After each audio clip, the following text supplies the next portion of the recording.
Testing. Let me know in the chat if you guys can hear me.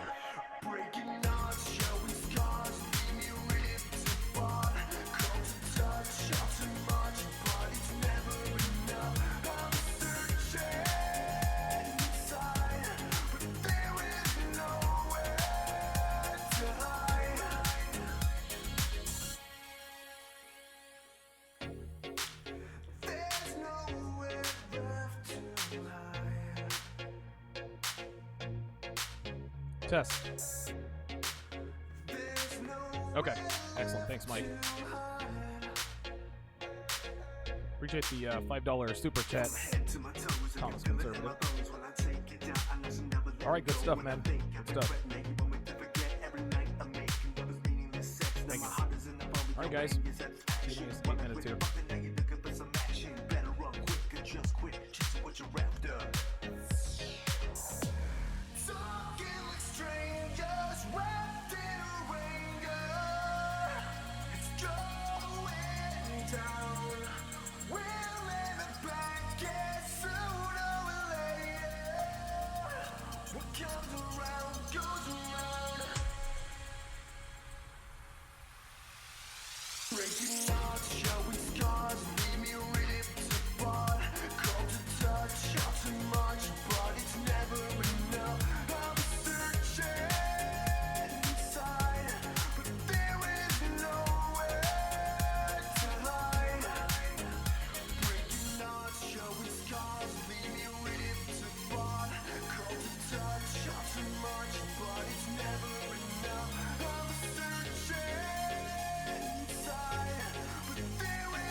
Ships leaving me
You're a fucking loser. You live in your mom's basement. You probably have a 2-inch cock. You sound like a white guy. Congratulations. For what? You said you got a girlfriend. You're probably a virgin. So that's a no for Netflix and chill? Fuck you. So I'm curious. Tell me about your show. What do you talk about? I talk about how women ain't shit. Oh. What's up, guys? It's your man, Donovan Sharpe, and welcome to the 526th edition of TSR Live, your daily dose of red pill truth, wisdom, and awareness. We are presented by Gorilla Mind Rush, the #1 supplement for focus, energy, and concentration. Go to donovansharpe.com/Gorilla Mind Rush to get your hands on a bottle and to support the show. We are streaming live to YouTube, Facebook, Twitter, Twitch, OK.ru, and VK. So however you're watching, wherever you're watching from, thank you for making the Sharpe Reality Live a part of your daily routine. It is Tuesday, October 29, 2019. It is good to have you guys in today. Hope you guys had a great weekend, safe weekend. I spent my weekend down in Orlando, Florida, down at the 21 convention, and I had a fantastic time. This is actually the best 21 convention I've ever been to. I can't really say, you know, which ones are the best, which ones are better, which ones are worse, whatever the case may be, what have you. But every time I go down there, I seem to have a better time. Of course, I saw my guys Ed Lattimore, Tanner Guzzi, AJ Cortez, George Bruno, his brother Tony, rock solid dude, love that guy. Pine Frank was down there. Listen, man, if I forget mentioning anybody's name, I'm sorry. There's just so many dudes that were down there that I just love to hang out with. I had dinner, myself and Devin had dinner with Ivan Throne and his wife. That was a really, really nice time. I met Myron Gaines for the first time. He's going to be on the show this Sunday talking about, I think we're talking about muscle building and muscle atrophy. But Myron Gaines is absolutely as advertised. He's a big, strong, good-looking dude. I was able to shake his hand and get some things going here for the near future. I met Jesse, the lead singer of the band The Failsafe. Jesse is the guy that you're hearing the voice on the pre-show when you guys are waiting, and I've got the theme song playing in the background. You guys can see me in the bottom left-hand corner. The guy singing, that's Jesse. He, like I said, he is the lead singer for The Failsafe, which is, I guess, the unofficial band of the Sharpe Reality. It was really, really good to see him and meet him. Great fashion sense. Got to see Big Wute Samaj, man, one of the original TSR OGs. So had a really, really good time, and hopefully things can stay great down there. Anthony Johnson, again, put on a world-class event. Listen, say what you want about Anthony Johnson. I know not everybody likes him. I like the guy. I like the events that he puts on. He doesn't always do things the way I would do them, but this is what makes us different. He and I are two different people. This is just how it is. I respect the hell out of the guy. The Red Pill, the 21 convention has become the Red Pill epicenter. It has become the Red Pill convention. I think it's very important that like-minded men, especially in the Red Pill community, meet offline. Listen, online communities, YouTube channels, and Facebook groups, all that is great. It really adds value to a lot of people's lives. But when you're actually able to see and meet people, shake their hands, see them in person, have face-to-face conversations, things of that nature, I think that's when things can really, really take off. Hopefully, somebody else or some other type of group will sort of take it upon themselves and also do what Anthony Johnson is doing. Listen, there can be more than one 21 convention, guys. There can be more than one of these, and I think the more of these that we put on, the better. So good to have you guys in today on a Tuesday. Shout out to all of my TSR Mod Squad members. Later on in the show, I'm going to talk about an Australian slut who talks about toxic relationships, much the same way that Pagentine did. I did a 2.5 part series on a video that a girl by the name of Pagentine did, talking about why you're in a toxic relationship. Old Nadia Bokadi. I actually did a video on her a while back. She talks about what you should look for in a toxic relationship, what you should watch out for, and all the rest of that. I'm also going to talk about a video that a viewer sent in about a YouTuber, a female YouTuber who regrets having her tattoo. She is a heavily tattooed woman, and she is now, she is definitely regretful.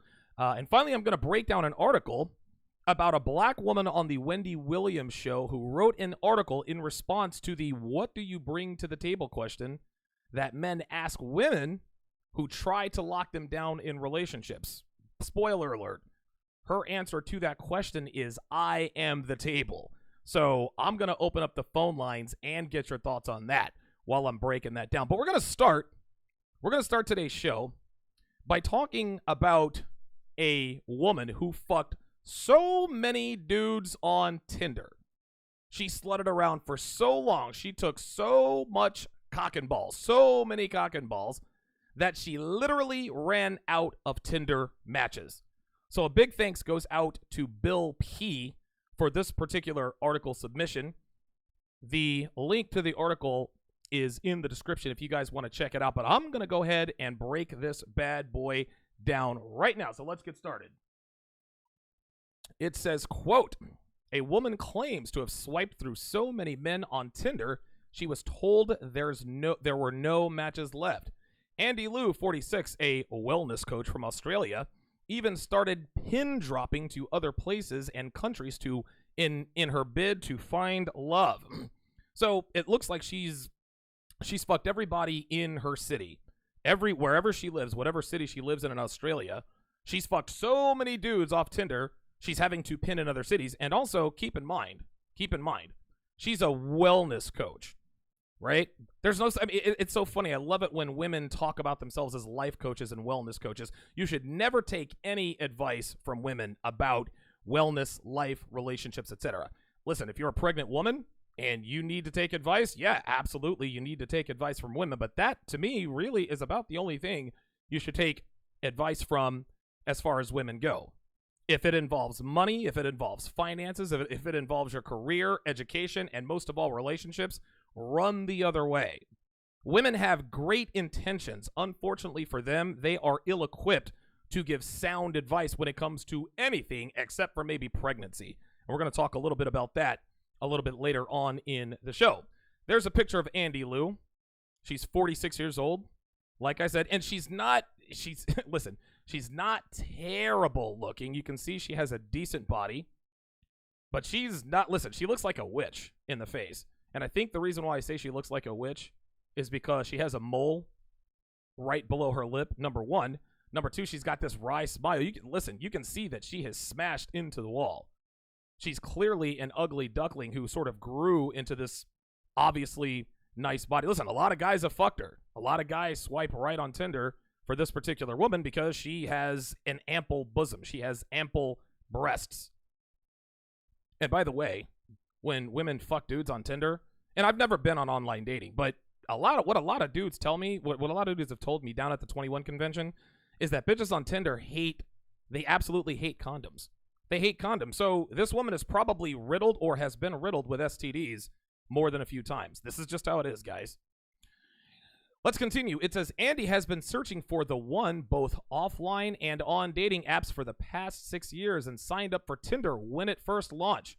She initially had some success telling female, I ended up having a relationship with a guy I fell madly in love with until he had to go back to Sweden. Unfortunately, she had to break things off as she knew she could never live there full time. She continues, the other, quote, matches I just met, and we became amazing friends. So let's take this from the top. So she's been finding love, attempting to find love, searching for love offline, in other words, in her real life and on dating apps for the past 6 years. And the interesting thing is that she signed up for Tinder when it first launched. So she probably signed, I don't know when Tinder came out. I think it came out in 2009. I might be incorrect with that. But for 6 years, when a woman says she's been looking for love or dating around, guys, she's been fucking dudes by the truckload for 6 years.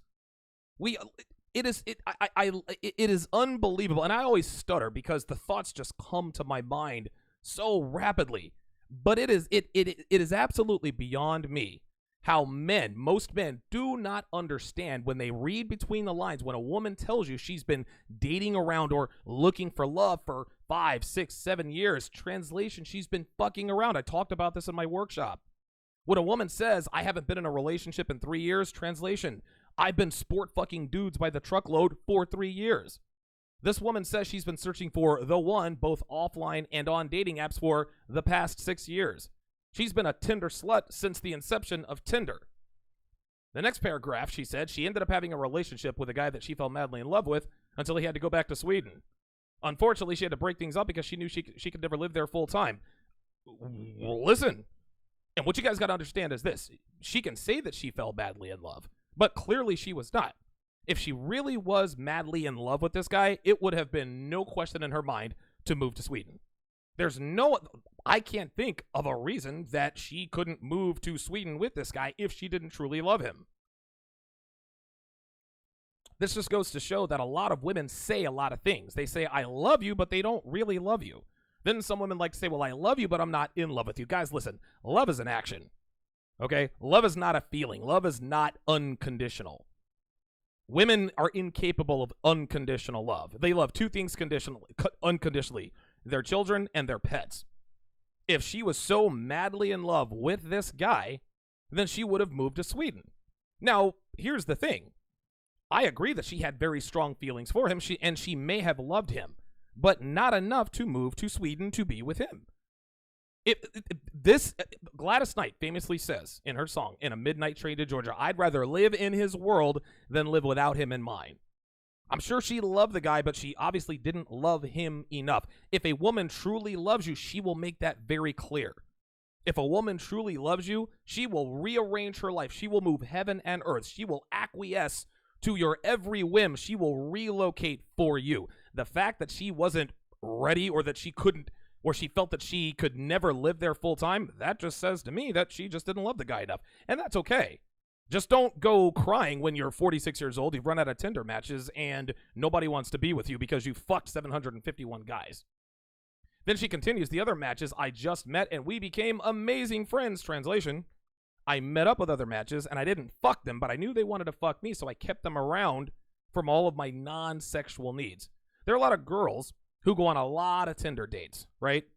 They meet a lot of guys on Tinder. They don't fuck every dude they see on Tinder. A lot of times the guy will show up and he's hot and he looks good and this and that and the other, but he didn't have any game. He's not self-assured. He's not self-confident. He makes her do all the planning. He doesn't take charge and plan the date. A lot of guys look like quote-unquote alpha males. A lot of guys look like they can fuck. A lot of guys look like they have their shit together, but just because you look good doesn't necessarily mean that you have your shit in order. Okay, listen, you look good. You have great style. You've got a nice body. All of those things matter, and all of those things absolutely count. But if you don't have the wherewithal, if you are unable to handle a female, even in a first date scenario, then a lot of times this can and will turn women off. Now, if a woman is a big enough slut, she'll fuck you regardless. She'll say, okay, listen, I don't really like the way this guy looks at me. He doesn't really have any game. He's kind of self-confident. He is absolutely a beta male, but he's got abs, so I want to fuck him. Some girls will fuck a Tinder date no matter what, but not all girls fuck all Tinder dates. But the ones they end up not fucking, those are the ones they put in the friend zone. And the guys that go out with these women and get put in the friend zone, they don't know they're in the friend zone, right? Like, I get emails all the time. Donovan, I met this girl on Tinder. I really like her. She really likes me. We've been out on a couple of dates, and I want to go out with her on a third date. I haven't fucked her yet. What should I do? Well, I find out that he took her to a restaurant on the first date and a restaurant on the second date. So his first problem was that he rewarded a woman for just showing up. Guys, you don't, I always say this, never feed her before you fuck her. That's how that goes. When it comes to Tinder sluts, if you meet a female on Tinder, do not feed her before you fuck her. If you feed her before you fuck her, you will not fuck her. When you take a woman out to a date, when you take a woman out to eat, to a sit-down restaurant, you are giving her your time, your attention, and most importantly, your resources for no other reason but that she's a female. Knowing that that's all that it takes to get you to part with some of your resources in the way of a meal, she feels like, oh, you know what? If I'm going to get more of these resources, or I know this guy wants to fuck me and I don't really want to fuck him, but if all I have to do is show up and get fed, then yeah, why not become good, amazing friends? Never feed Tinder sluts before you fuck them, guys. If you feed her before you fuck her, you will never, ever fuck her. That's all there is to it. Let's move along. It continues. Andy's experiences have led her to write a book entitled #InstaLovers, which is about digital dating and DM disasters. During a recent press tour in the U.S., the mum of one decided to revisit apps because, quote, there was nobody left in Melbourne that she felt like she wanted to meet or date. She explains if you reach the end of the app message, if you reach the end of the app, a message will pop up saying there's no one new in your area, at which point you need to widen your area and age range. Andy even ended up dating men in their 20s and 30s while in her early 40s because she found men of a similar age to her in Melbourne were already married. She's now giving up on Tinder and is currently on Bumble, Hinge, Raya, an app for celebrities. Holy shit. Plenty to unpack here. So let's take that first paragraph. She's writing a book about digital dating and DM disasters. I love it when women are so self-important. They think that they're so special and unique for taking multiple loads that they actually think we want to read about it. Who the fuck wants to read about unprotected sex that a post-wall 46-year-old slut writes about in a book? Who in the fuck is going to pay $9.99 for that? This is the law of supply and demand. You want to know how many 40-something sluts have written books about their adventures in digital dating and DM disasters? Get out of here. You know, and here's something else she'll do. She'll write 2 or 3 books, then all of a sudden she'll go and get an associate's degree and then call herself a sex therapist or a sex specialist. Or like that stupid-ass TED Talk bitch, a sexual anthropologist. Any female who describes herself as sexual blank, insert whatever, is absolutely a slut. Sex therapist, slut. Sexual anthropologist, slut. Sexual theologian, slut. Slut. Well, I'm a sexual writer, slut. Sexual enhancer, slut. Slut. I do not care. Anytime a woman says I am a sexual fill in the blank, she is a slut. Do my research, and I think it was Dr. Vrangelova who said, well, of the research I did and that of other scholars. Oh, bitch, please. There's nothing educational about you getting raw dogged in the ass by your 4th Tinder date this week. And dude, I'm sure as shit not trying to read that. I don't have to read that. I can go with 2X chromosomes and get that shit for free. I can go to Red Pill Women and get the same shit for free. I can go to Facebook, Instagram, get all those slutty stories for free. No, this bitch thinks that because she's so experienced and wonderful and a snowflake and a unicorn and, living my best life, that we actually want to pay for the drivel that she wants to put there. Fuck out of here with that.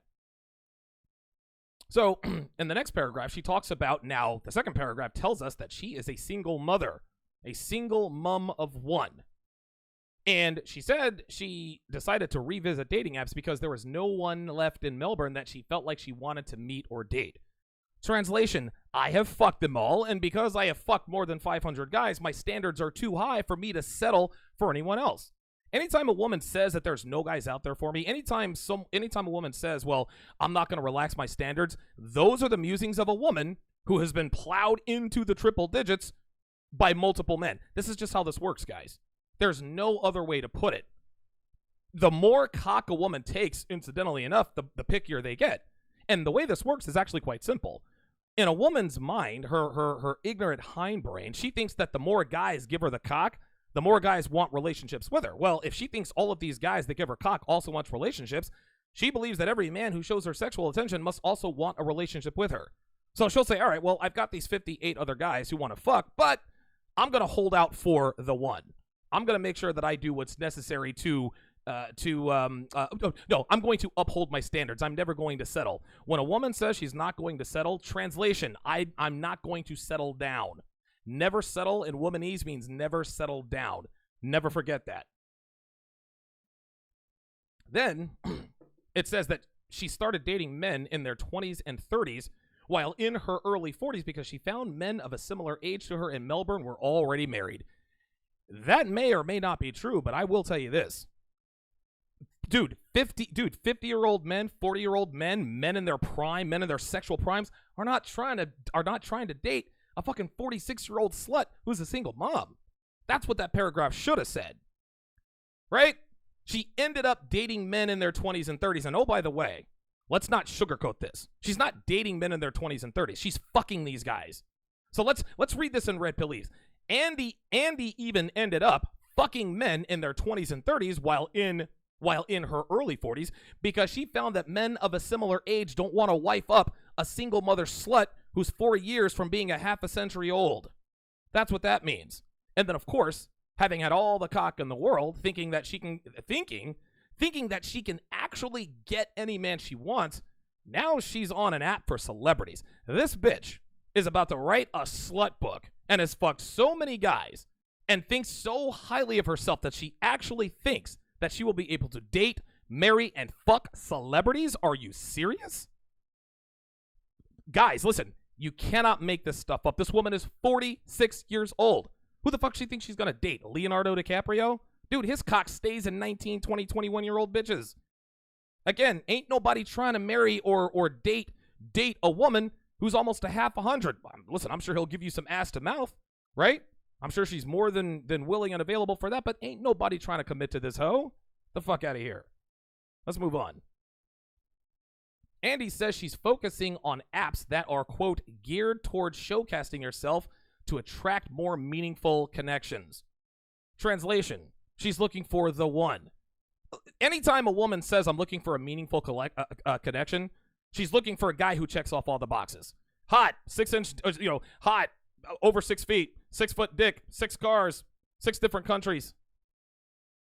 Let's continue. It says, and while she's not actively pursuing a relationship, she likes knowing that someone might be looking for, quote, something real and kind, and that things may develop naturally, quote, without expectation. So right here, oh, this is just too delicious. I must have glossed over this when I was reading over this earlier.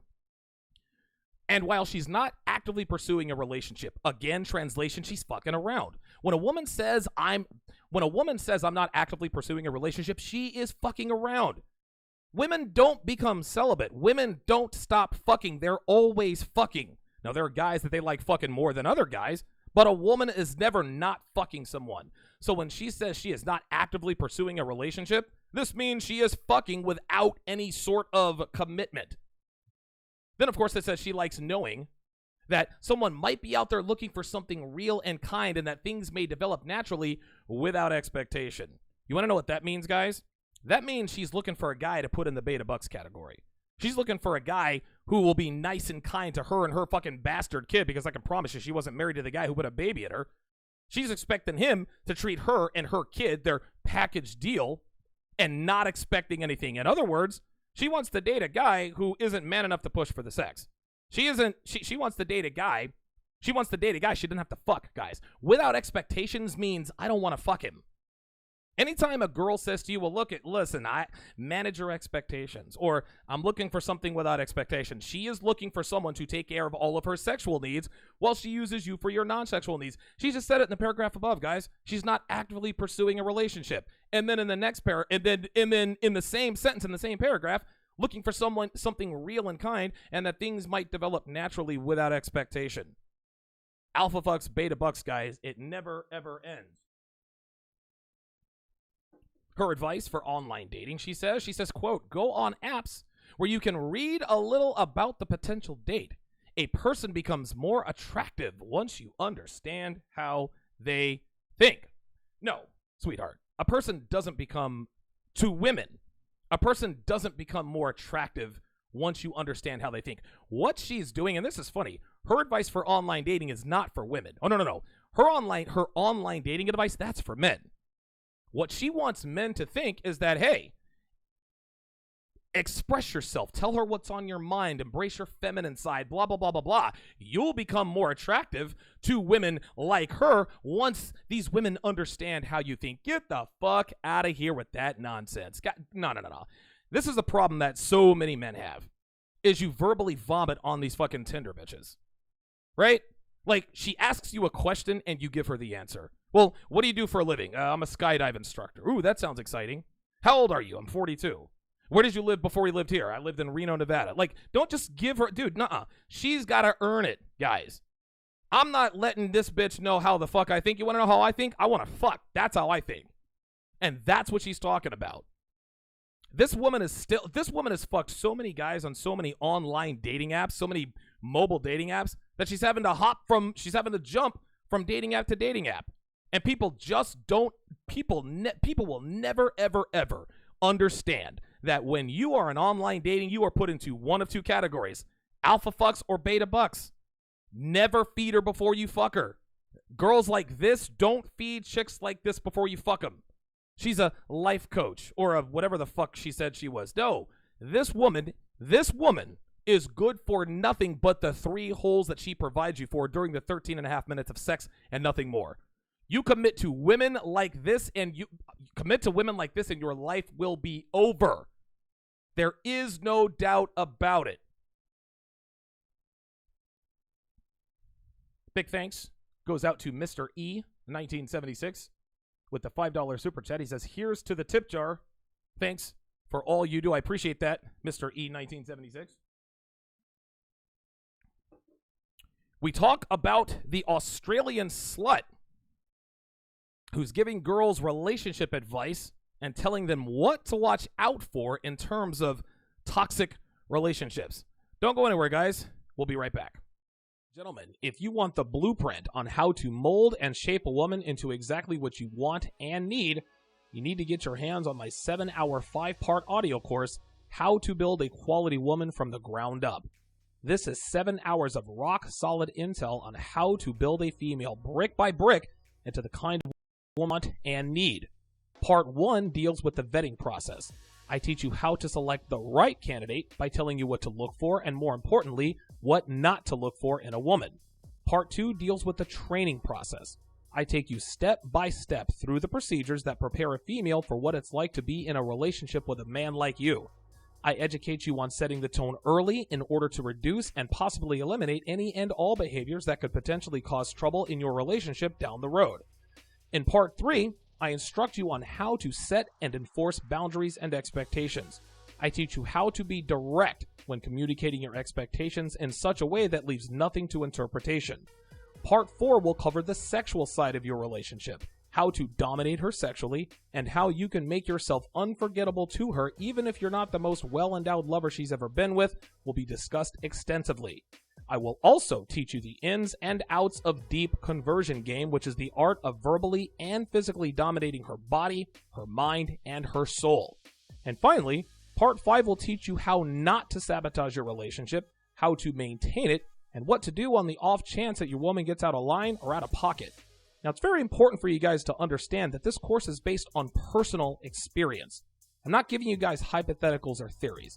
These are techniques I use in my own relationship to this day, and anyone who follows me has seen that my techniques work and work well. Now, this isn't a cheat code or a magic bullet either, guys. This course isn't a turn her into the woman you've always wanted using this one weird trick, or how to make any woman your sexy, submissive sex slave with these 3 magical phrases. No. That's not what this is. So if that's what you're looking for, keep your money. To train a woman to look, act, and submit like a woman should takes time, hard work, consistency, and maintenance. If you are willing to put in the work, go to donovansharpe.com/courses to get your hands on the only relationship guide that actually works by the only man who has shown that it works. Again, that's donovansharpe.com/courses. The link is in the description.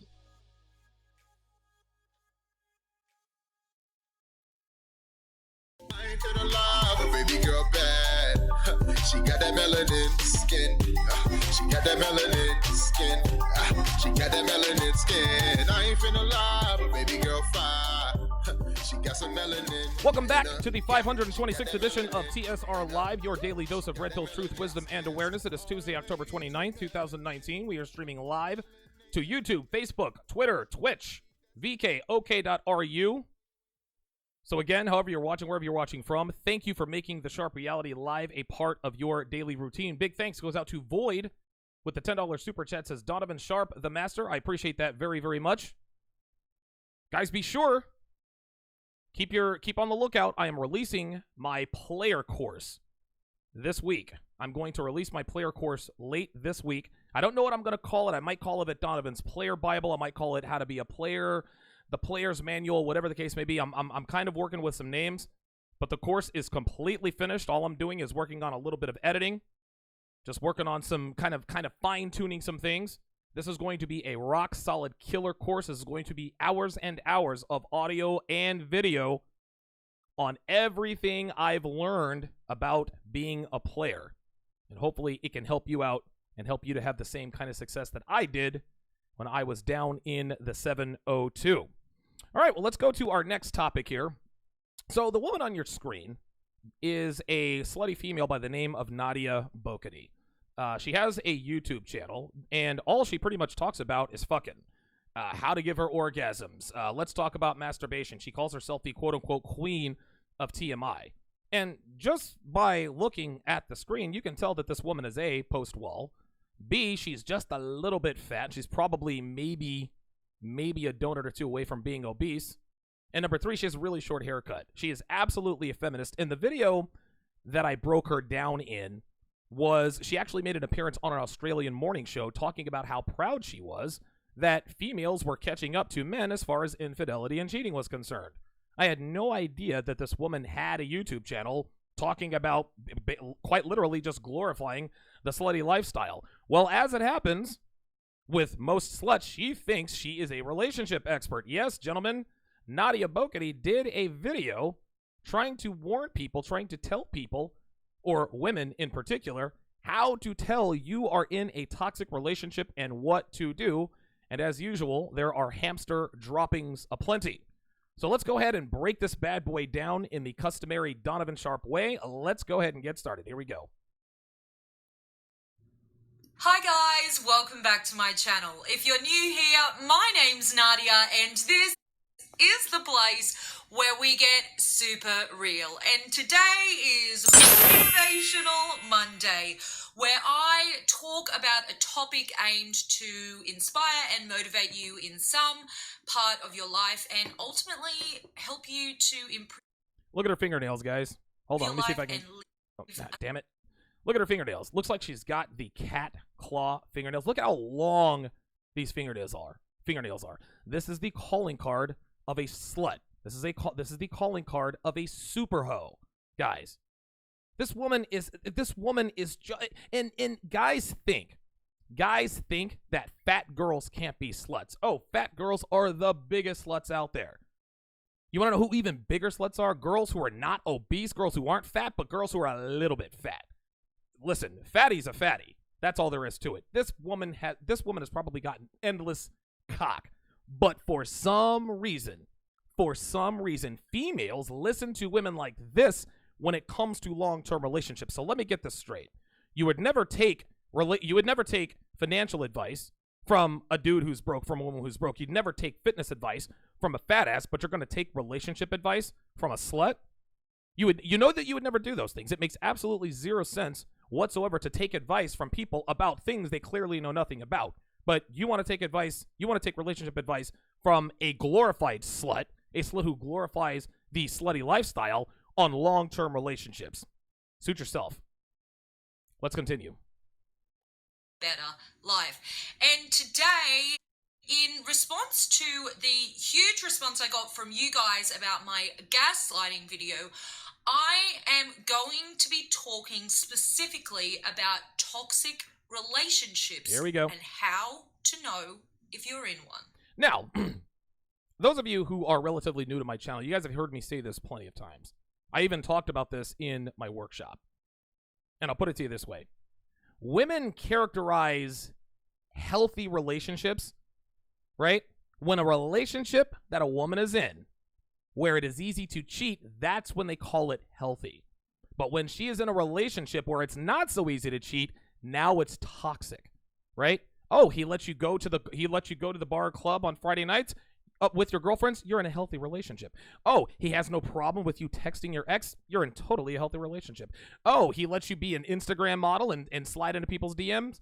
You're in a healthy relationship. He absolutely trusts you. But if you flip it on its head, wait a minute, he doesn't let you go to bars or clubs, girls' night out. Oh, you're in a toxic relationship. Oh, he doesn't like it when you text your ex. You're in a toxic relationship. And oh, by the way, it's not that you're not letting her do these things. You gave her choice. And I talked about this on a video the other day. And I know I'm getting off topic here, but stay with me. Stay with me, because women like this are exactly what this is guarding against.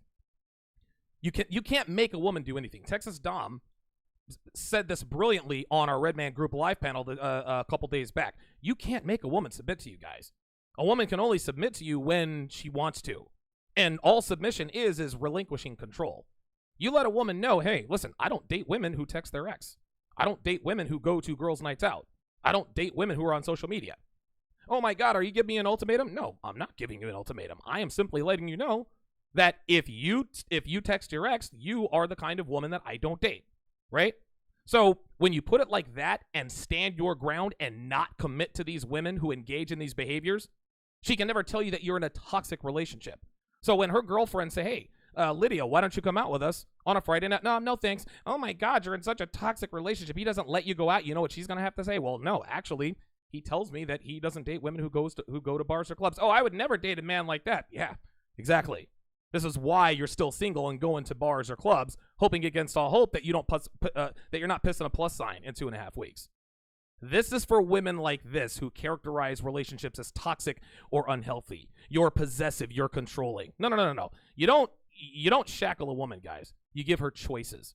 Women only characterize things as ultimatums when they don't like their choices. It's not an ultimatum. It's a choice. Don't give women ultimatums. Give them choices. So I made a video about gaslighting last week and I got a huge response from you guys. So many of you reached out to me privately to tell me your own stories of being in relationships that involved gaslighting. And so today I thought we would look more generally at what makes a relationship toxic. So it doesn't necessarily have to involve gaslighting. It can involve a number of elements. And again, what makes... Oh, wait a minute. Hang on. Get this off of here. And again, what makes a relationship toxic is anything that makes it hard for them to cheat. Never forget this, guys. What makes a relationship toxic or unhealthy is anything that impedes easy infidelity. And I have distilled it down to 7 key things that pretty much classify a relationship as being toxic. People who are in toxic and emotionally abusive relationships never seem to really know where they stand or what the status quo is. In essence, there is no clear sense of stability. The relationship is extremely volatile and you're constantly second guessing yourself. Okay, she's all over the map here, guys. Okay? Now, we went from toxic to abusive, right? So we went from toxic to verbally abusive, now to abusive. Number one. The second thing that I'm going to point out here is when she says confused, what she is describing is a woman not being 100% sure that you ain't going anywhere. Guys, this is a shit test. And the reason I say this is a shit test is because women have proven in this day and age, they simply do not know how to act when they know that they are the object of a man's affection. When a woman knows that a man isn't going to go anywhere, when a woman knows that he would not cheat even if he had the chance, when a woman knows that he is 1,000 committed to her and will not go anywhere, that's when she starts to relax. Men with game, men who have an understanding of female nature, we're keenly aware of this. So we never allow our women to get too comfortable. We never allow our women to get so comfortable that she starts to relax and get fat. This is why we keep women, this is why red pill aware men keep women in a constant state of, I don't want to call it confusion. She's mischaracterizing it here, right? But Patrice O'Neal said it best. He says, as long as your woman is just a little bit insecure, you have her right where you want her. Listen, you don't want your woman thinking you're cheating on her every time you go out, though it's not. I'll tell you what, the opposite is actually worse than the former. But you don't want to give your woman a complex. By the same token, you don't want to give your woman the impression that you 100% will not go anywhere. Devin knows that if she gets out of pocket on the regular, if she fucks up, if she gets fat, I'm out. She's built up some equity. I'm not going to sit here and say Devin doesn't make the occasional mistake every now and again, but the mistakes she makes rarely threaten our relationship. And she knows she makes enough of those mistakes. Dude, it's a wrap. And some guys in the chat, oh, well, if she fucks up even one time, it's a wrap. Listen, if you're dating a Tinder slut for 2 weeks and she fucks up, or you're dating a girl for 2 months and she fucks up, that's cool. Devin's got 1.5 years now, 2 years in the bank. But make no mistake, gentlemen, she does not take my presence here for granted. Devin knows that she has a standard to uphold. Devin knows that I'm never going to make it too comfortable. Devin knows that I am far from a guarantee. Devin's not confused. No, Devin's not confused at all. She is keenly aware of what my expectations are. And if she fails to meet those expectations, she knows she's out the door. Well, women like this, women like Nadia Bokity, don't want to meet men's expectations. They expect to just be able to bring their vaginas, their assholes, and their mouths to the table and for him to give her the world. But when they don't, and when they run up on a man who actually has game and options, and he starts to pull away because she's not handling her shit, oh, now all of a sudden she's confused. Oh, you're in a toxic relationship. Well, why do you think she's in a toxic relationship? Oh my God, Kevin he's always got her in a state of limbo. And oh, by the way, women who are confused, women who are in a state of limbo, women who are always wondering whether or not the man loves them, those are the women, incidentally enough, that stay with the men more often. This is just how this is. Again, when women give relationship advice like this, any man who follows relationship advice like this end up getting left, end up getting cheated on. Never, ever, ever listen to what a woman tells you. Okay, well, I'm not going to confuse my woman. I'm going to let her know. I'm going to reassure her. Don't reassure shit. Fuck that. Do you think I'm getting fat? Hold on. Yeah, actually, you kind of are. You need to handle that. Would you ever cheat on me? I don't know. How hot are we talking here? Would you ever leave? Well, yeah, of course I would. Well, why would you leave me if you don't keep your shit together? Guys, just be plain, just be frank. If your woman doesn't keep her shit together, get her the fuck out of there. Never, ever, ever let or allow a woman to become too comfortable in a relationship, so much so that she stops trying. Women don't want to try. Women want to sit back, get fat, eat fucking fried chicken, and get random dick. This is why women are dragging men down the aisle. They want a license to just slack off. I say it all the time. Girlfriends are better than wives. Wives have you by the balls. Girlfriends don't. Well, if you're giving that woman that kind of reassurance, girlfriend, wife or not, she's going to think she's got it made. But if you keep her in a constant state of just a little bit of insecurity, you'll have her right where you want her. Do not let these bitches get too comfortable. Don't listen to this chick. This may be because your partner is gaslighting you, and if you do want to know more about gaslighting, you can go here to watch the video I did on that, or it might be because your partner is just so volatile emotionally that the relationship is completely up and down. A huge sign of a toxic relationship is when your partner consistently makes you feel like no matter what is happening, somehow it's all your fault. Now, we all have arguments, and it's common for us in the heat of the moment when we're in an argument to lash out and blame our partner for something. But if your partner consistently basically blames all of their problems in life and all of the problems in your relationship solely on you without ever taking any accountability, then that is a real sign of emotional abuse. Oh, Jesus Christ. The kind of men she is describing are the kind of men women shouldn't date or marry in the first place. Just because I'm holding a woman accountable doesn't mean I'm blaming her.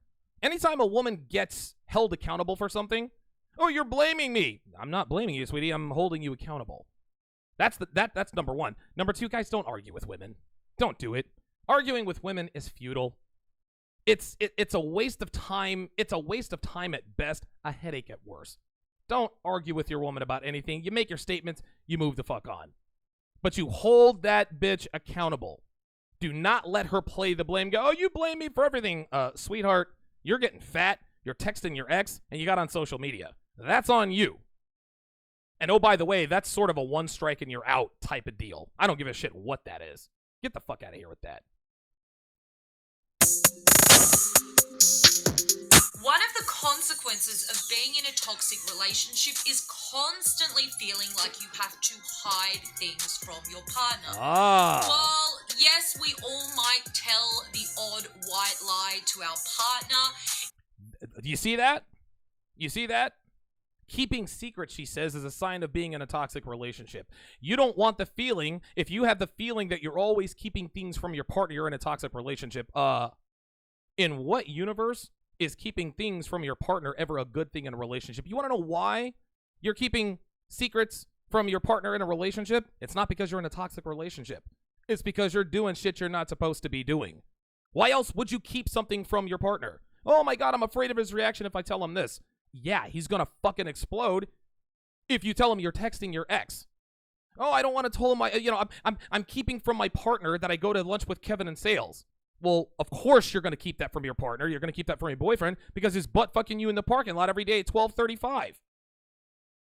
Anytime a woman says, well, I want my privacy, I don't feel like I should have to. No, if you feel like you're keeping things from your man, it's because they're doing shit they know they ain't supposed to be doing. Period. Point blank. Then she admits, well, I know there's the occasional white lie. Well, there you go. If you're lying to your man and you feel like you have to keep secrets, that's your problem right there. That's not a sign of a toxic relationship. That's a sign of a woman who doesn't know how to act in a relationship.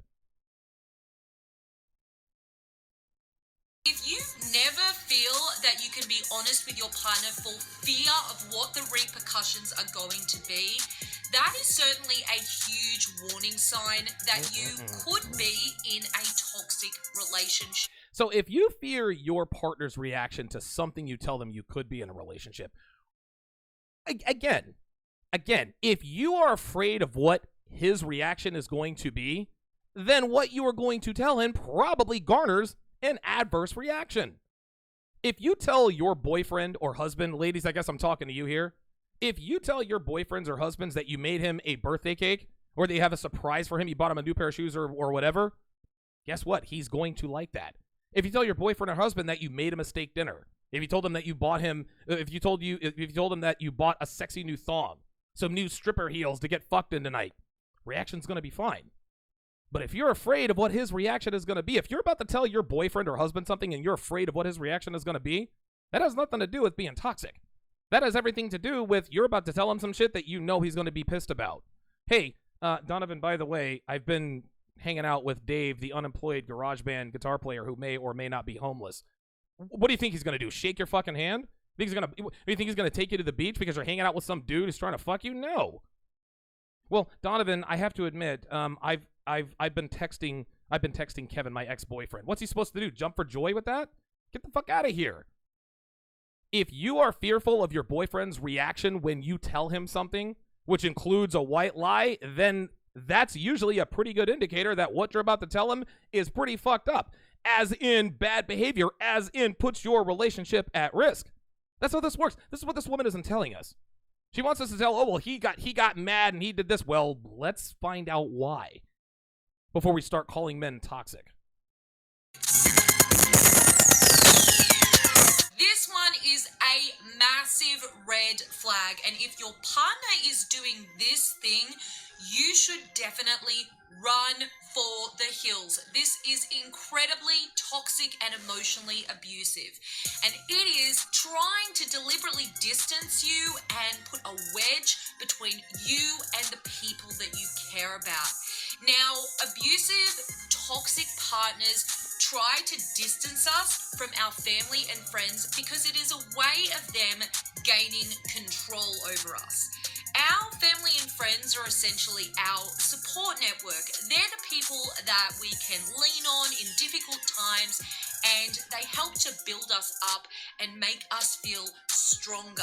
A toxic partner essentially wants to keep you away from them because you're going to be emotionally weaker and just easier to manipulate when you don't have that support network. Here's what she's not telling you. The reason why, and a high value male, and again, you can't make a woman do anything.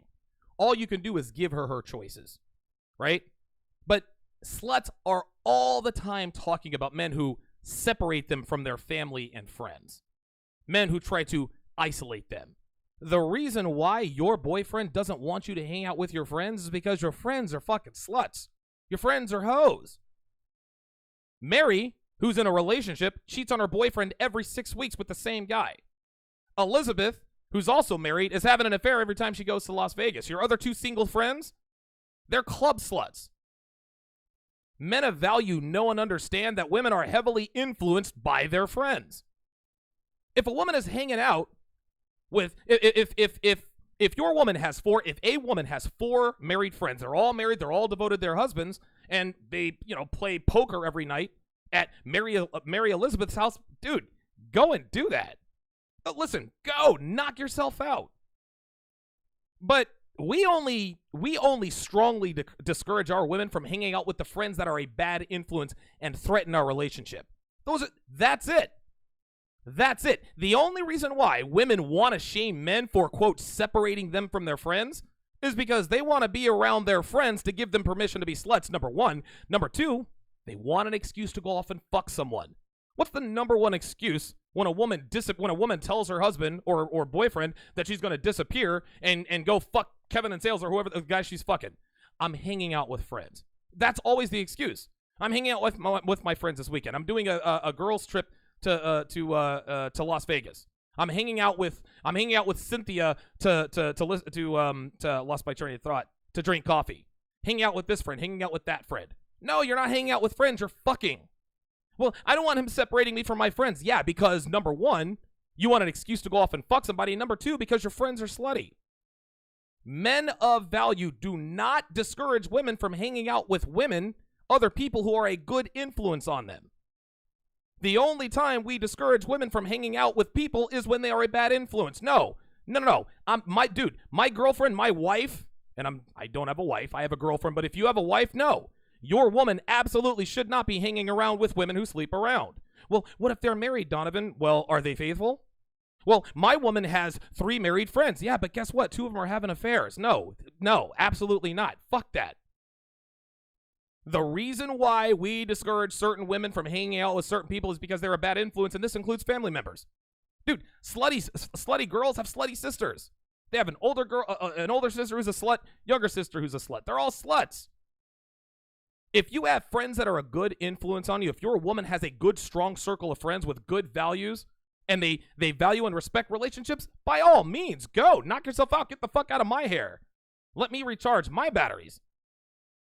But don't let these hoes, don't let these bitches sit here and shame you into not speaking up and telling your woman, no, you're not going to go hang out with Amy, the slut, who fucks 3 guys a week off Tinder. No, that's the reason we do it. Not because we're toxic and controlling. We're not trying to control shit. Men of value know that they can't control women. Men of value know that women control themselves. If they want us bad enough, they will do what's necessary to stay with us, which includes not hanging out with slutty friends.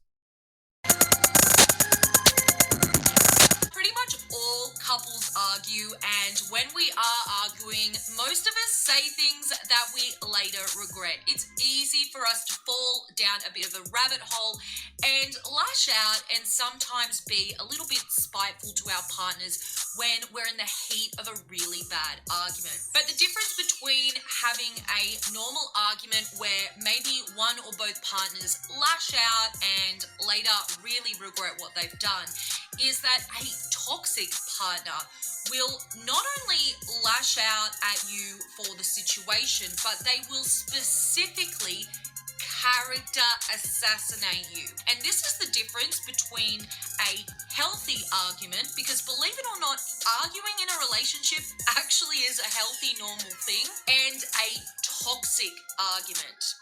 A healthy argument involves generally fighting about the actual issue at hand, the thing that is bothering you guys. A toxic argument is where one or both partners actually personally character assassinate each other. Translation: a toxic argument is an argument where he calls you out on your shitty behavior. This character assassination, once again, is accountability.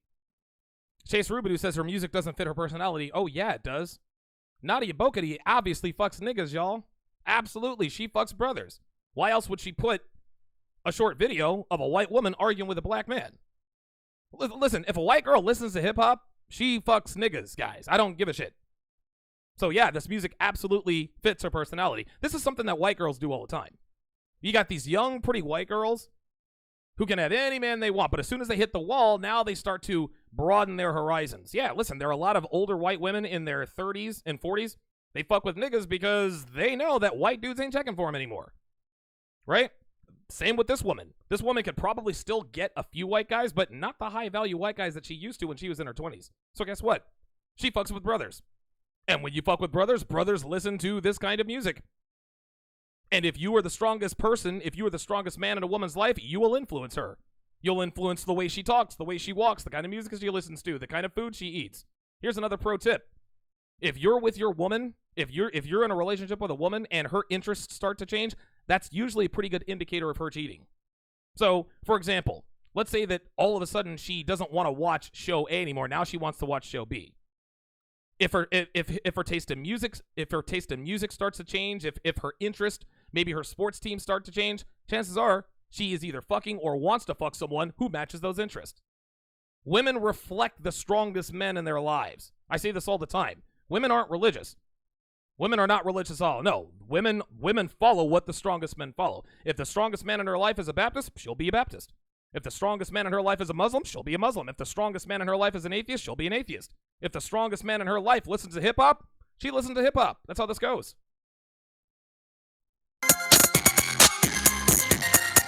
Now, in long-term relationships, sexual intimacy can often be a bit of give and take.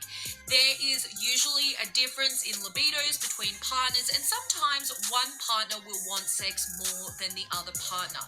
And it is quite normal and even healthy for partners to negotiate about having sex. Oh my God. When she says one partner usually wants to have sex more than the other, what she is saying is that it's always the dude. There is never a relationship where the woman wants to have sex more than the guy. Actually, you know what? Let me correct that. When a regular guy, when a blue pill guy is in a relationship with a woman, yeah, of course he's always going to want to have sex more than she does. You want to know why? You want to know why? Because he's blue pill. She's not attracted to him. She's not aroused by him. She's attracted to the lifestyle. She's attracted to she's attracted to the lifestyle, what he can do for her resources, but she's not turned on by him. Otherwise, she would fuck him. It's just like an article I broke down a couple months back about a woman talking about, well, I'm a relationship counselor, and I've counseled couples where one partner has had more sexual partners than the other partner. What? No, it's always the woman. It's always the woman who has fucked more dudes than guys have fucked girls.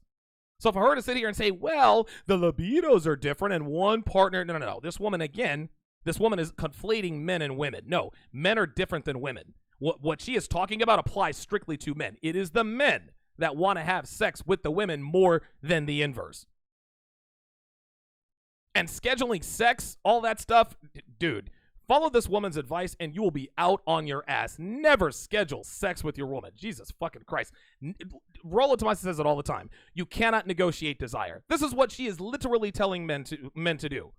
If your partner's sex drive isn't as high as yours, if your woman's sex drive isn't really that high, then maybe you should negotiate. No. Women don't like negotiation. They like dictation by the men that they are aroused by.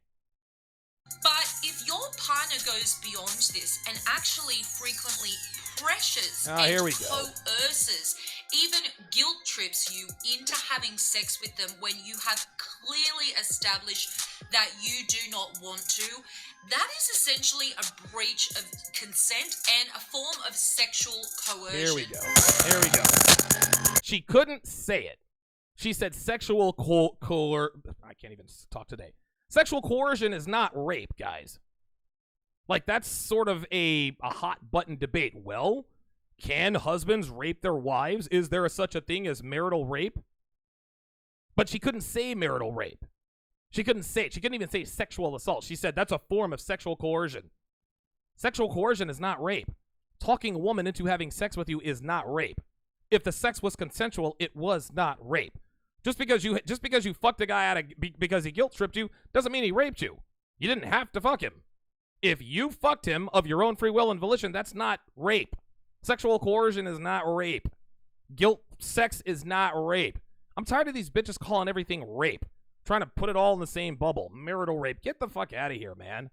And perhaps the biggest red flag to watch for if you are concerned that you might be in a toxic or emotionally abusive relationship is realizing that you no longer recognize yourself, that you've essentially lost a really major part of your identity to the relationship. See, controlling partners want to take away our sense of self-esteem and self-confidence and just our sense of who we are, because it makes us weaker and thus easier for them to manipulate. This is her shaming men into ridding his woman of all of her slutty tendencies. I'm going to continue. I jumped the gun. Just listen. And if you take a look at yourself and realize that you're not the outgoing, happy person you once were, that actually you don't see your friends and family and the people that you used to love spending time with anymore, and that in fact a lot of your behaviors have changed to a point that you don't recognize yourself, not for the better but for worse, as a result of being in this relationship, that's potentially the biggest sign of all that you are in a toxic relationship. I'll tell you a story. Remember what I said earlier about being the most influential person in her life, being the strongest man in her life? When you get a hold of your woman, if you train your woman properly, and by the way, like I said, if you want to be able to train your woman properly, for her to submit like a woman should, how to build a quality woman from the ground up, donovansharpe.com/courses. But you're goddamn right your woman is going to be unrecognizable after the training process. Are you kidding me? No. You don't want your woman to resemble anything. You don't want her to resemble anything like what she used to be. No. Get out of here with that noise. If you are training your woman properly, you absolutely should be unrecognizable. Devin's best friend Kim, and I actually talked about this. I actually talked about this a while back. Devin's former best friend Kim all of a sudden started pulling back. Devin didn't hang out with Kim as often. Kim says, "Devin, you're so unrecognizable. I can't believe he makes you wear heels." Yeah, Devin is unrecognizable is because I trained Devin.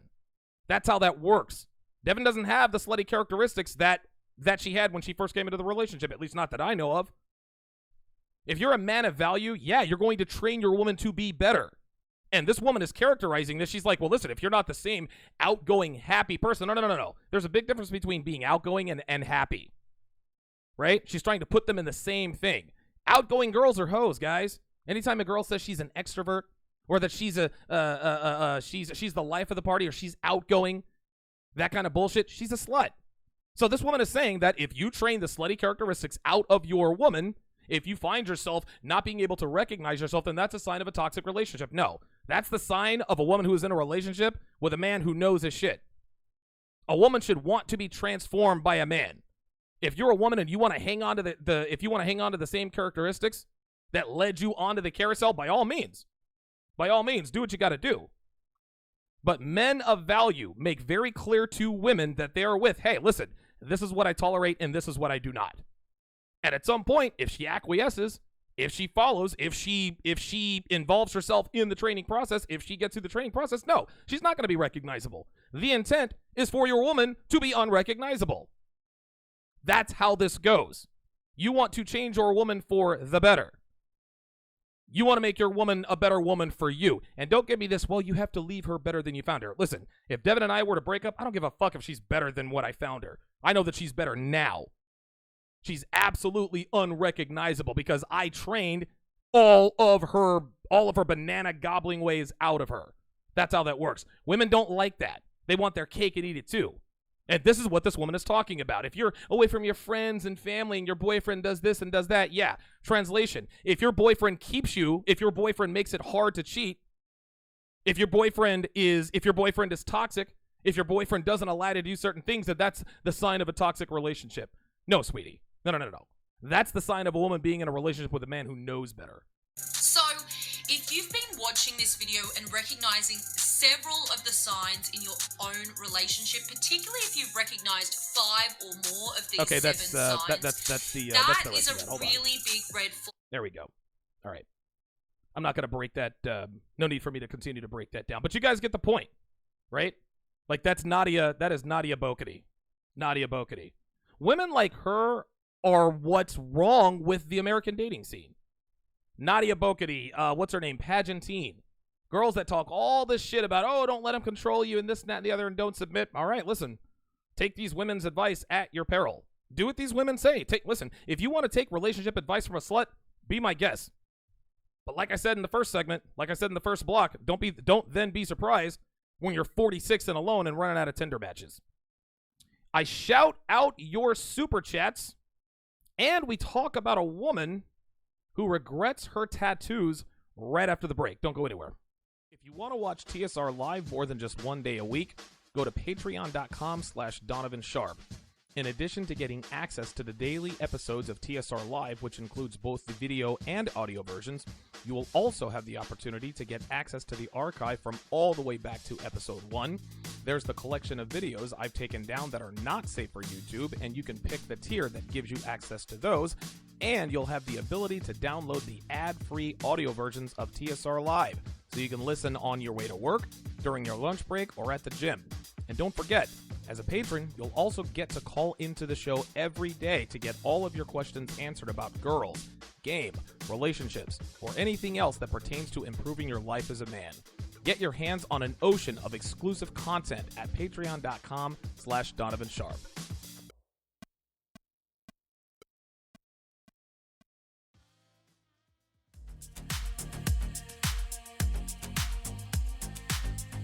Welcome back to the show.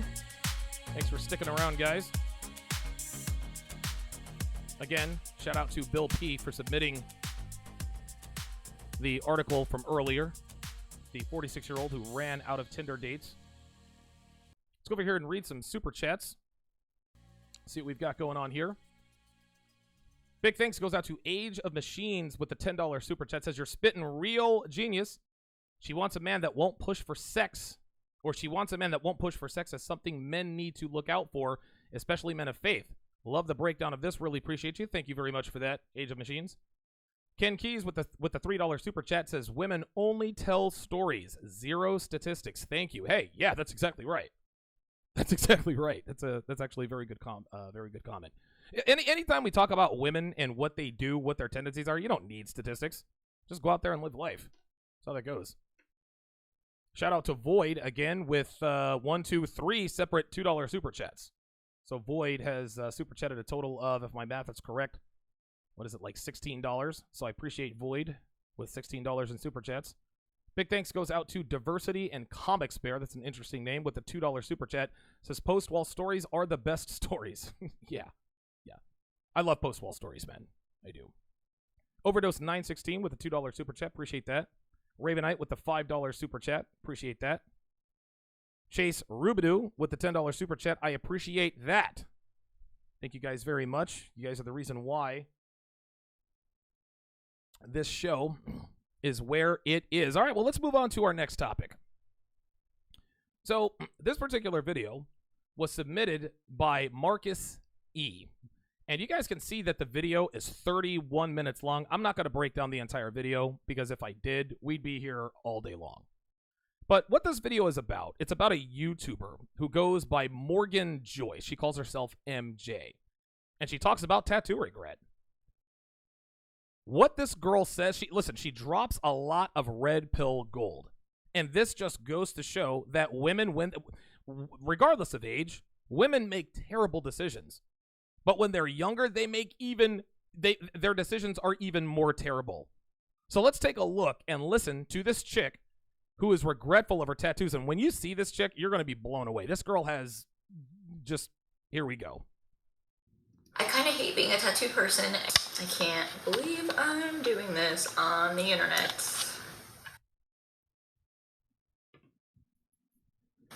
Hey guys. I don't even know where to start. I almost feel like I have to reintroduce myself because I'm in a different place in my life. So, if you're new here, or even if you're not, hi, my name is MJ, or Morgan Joyce. Morgan, I don't really care what you call me. MJ is my preference, but it doesn't matter. I've used Morgan Joyce online for so long. I love the masculinization of women's names. Women are doing this at an increasing rate. Her name is Morgan Joyce. But instead of calling herself Morgan Joyce, she calls herself MJ. Women do this to masculinize themselves. They do this to sound more like a man. We have women giving girls boys' names. I remember one girl I used to date was like, you know what? I like it when I see a girl with a boy's name. I remember saying, why? Do you want her to think she's a fucking boy? Like, I remember I was watching TV a long time ago, and there were two black women. They were twins. And one's name was, I guess, Stefania. The other one's name was Michael. What are you doing? The name Alex, for example. If a girl's name was Alexandra or Alexandria, they would call her Alexa. But now, of course, now that I've said, never mind. Of course, when you say the A word on your Amazon Echo Dot, then anyway. But now girls named Alexandra or Alexandria are routinely called Alex. Cameron called Cam. Girls are always masculinizing their names. And this is at the behest of our culture. Ladies, please, if you're a woman, stay a woman. Don't masculinize your name. Don't masculinize your features or traits. If your name is Morgan Joyce, go by Morgan Joyce. I'll never understand it. And I am a heavily tattooed woman. I've been so outspoken about tattoos on YouTube. You want to know what's ashamed about this? And I know that my screen is a little bit... oh, no, actually, the screen is fine now. Let me move that off. What's really, really terrible about this is that this girl is beautiful. Like, listen, man. And I'm not looking at the chat. I'm only looking at the super chat window. I know that there are guys on the chat being meathead Red Pill. Oh, my God, she's fucking hideous. And, yeah, she is because of her tattoos. But if this woman didn't have tattoos, guys, dude, you're probably looking at a solid 9.5. Dude, big, beautiful eyes, right? She has high cheekbones. She has a symmetrical face. She's fucking gorgeous.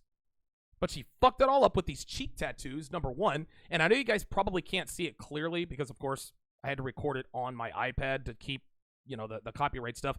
But she has 2 bull rings in each nostril. So she has 1, 2, 3, 4. She has 4 facial tattoos, and she has a tongue bar. And, of course, she's wearing hoops. And hoops is the slut tell of all slut tells. The bigger the hoops, the bigger the hoe, they say. But this girl is a waste. If a girl like this, and I say this all the time, if a girl makes it to 18 years old as a virgin who doesn't get fat and doesn't get a tattoo, she's hit the lottery.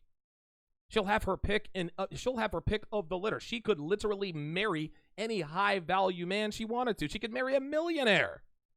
But she fucked up her body. This girl is beautiful. But all this facial jewelry, this tattoo is ridiculous. She's completely ruined her body. This is unbelievable. Shout out to Void with a $5 super chat and a $2 super chat. I guess today is Void's payday. I'll have to make sure I'm doing shows on the 29th to make sure that we get the plenty of support from Void. But Void, I appreciate it, man. Thank you very, very much. Thank you very much. All right, let's continue. For the longest time, for years, I want to thank tattoo culture for giving me part of my notoriety, giving me something. Part of my notoriety. She's thanking tattoo culture for giving her part of her notoriety. Translation: she got tattoos to get attention, as she will highlight a little bit later. Unique to talk about to people, something that people could be interested in, and just like kind of giving me a unique edge that. Unique edge. Oh my God. This is another reason why it's a bad idea for girls to get tattoos. They think it makes them unique. No, bitch. Every chick has tattoos. If every bitch has tattoos, you ain't different. Girls are always looking to be individuality, and I'm different, and I'm special, and I'm unique. I promise you, that's why this girl got addicted to tattoos, because she probably got a tattoo, then saw another bitch with a tattoo. All right, well, I gotta go one up. All right, she gets that tattoo. She sees another girl with the same tattoo. All right, I gotta go one up. No, ladies. You want to be unique? Don't fuck around. You want to be unique? Stay the fuck off Tinder. You want to be unique? Don't be fucking 5 guys at once. Don't wear big hoop earrings if you're not with your man. If you want to be unique, don't wear fucking stiletto heels if you're not out with your boyfriend. You want to be unique? Don't have kids out of wedlock. You want to be unique? Don't fuck dudes within 30 minutes of meeting them. That's how you become unique, because most girls ain't like that.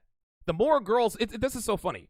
The more girls try to be unique and different, the more I'm mincing my words here, the more the same they all become. So many girls are doing the same things to be unique is that they all look the same. Me noticeable, and that made me noticeable. There it is, maybe noticeable. Have something different to talk about. See, again, she did it for attention and have something different to talk about. Girls want to be different. If you want to be different, don't be a hoe. I want to thank all the tattoo artists that have ever tattooed me, all the conventions that I went to, just anyone in this community at all, and I don't want to offend anybody by making this video. The last thing I want to do is make someone upset or feel like their livelihood is threatened in any way. Not telling anybody not to get tattoos. That's not the point of this video at all, so please don't misconstrue the things I'm saying. Yeah, she's doing this because she knows guys are watching, right? Guys, get all the tattoos you want. Ladies, don't get tattoos. This is one of the fundamental differences between men and women. Tattoos make guys more sexually attractive to women. Tattoos make girls more sexually attractive to men who only want to fuck sluts. If you see a girl with a tattoo, you know she's down to fuck. Tattoo is the ultimate of the ultimate slut tells. I want to have an adult conversation as someone who has become more enlightened about themselves, and kind of just open up this discussion that I feel like a lot of people have these feelings about but aren't talking about it. So I can't believe I'm saying this. Here she goes. Again, like, let me reiterate, like, if you don't know me, like, tattoos were my thing, like, my passion. Call me crazy, but I think she's probably had her lips done.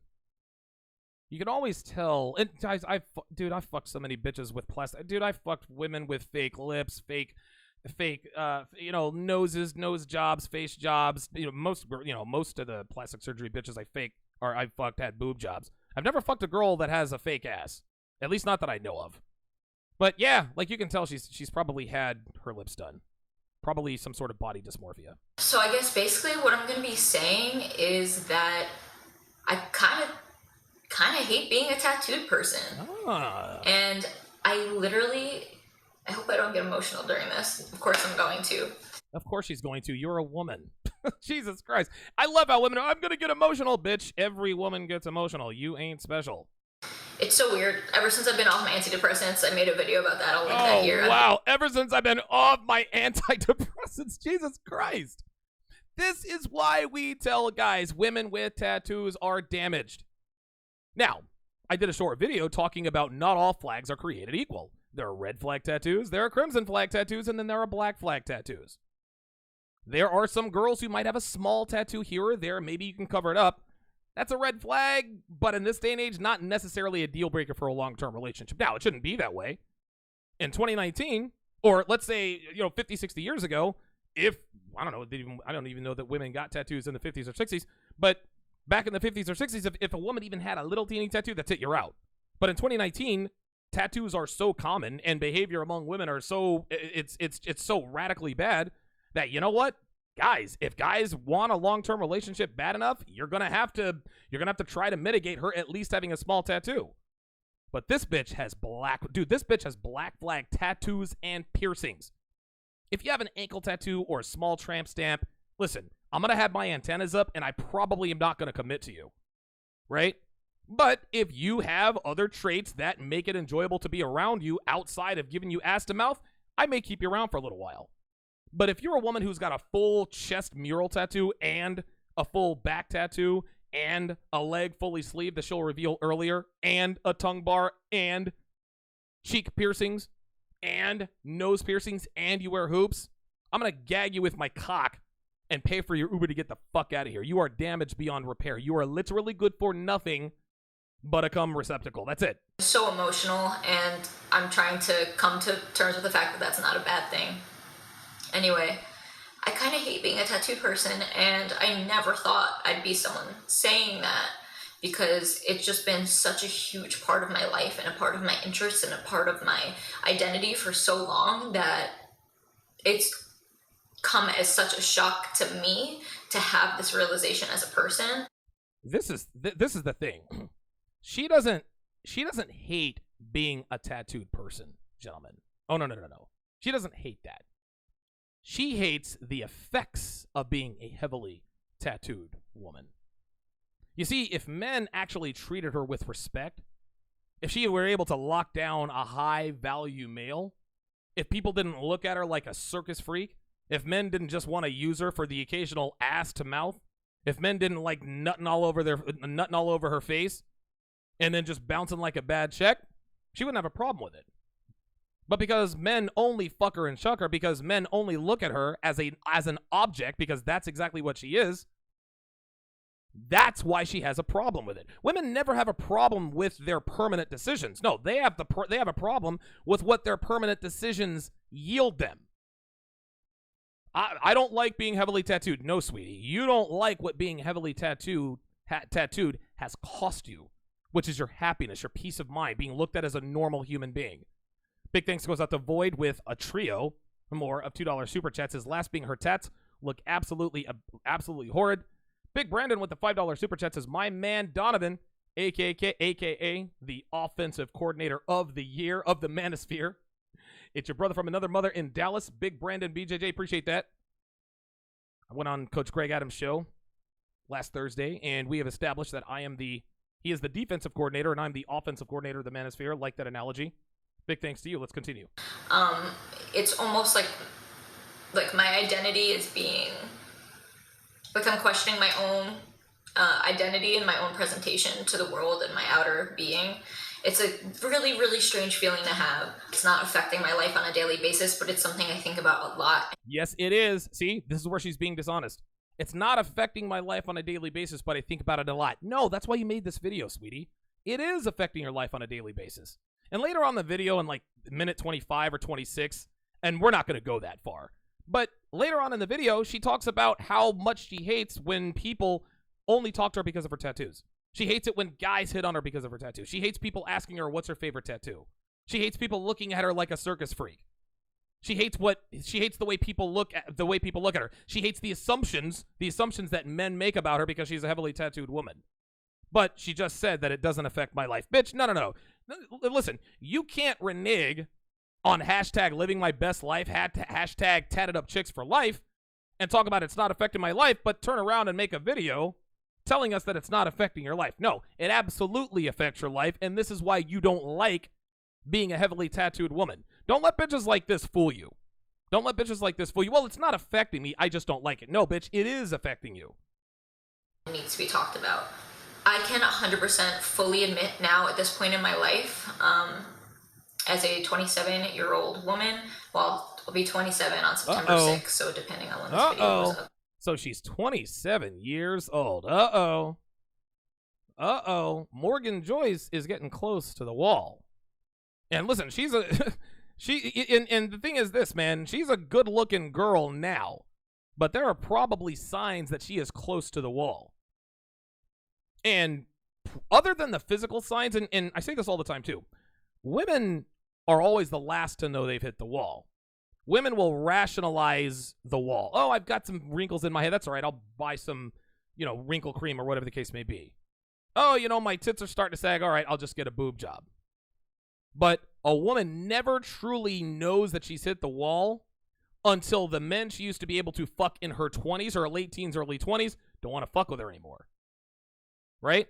She'll know she's hit the wall when high value men only use her for sex. Listen, women in their mid to early to early to mid 30s, listen, they can get alpha cock all they want to. Alpha cock is easy to get.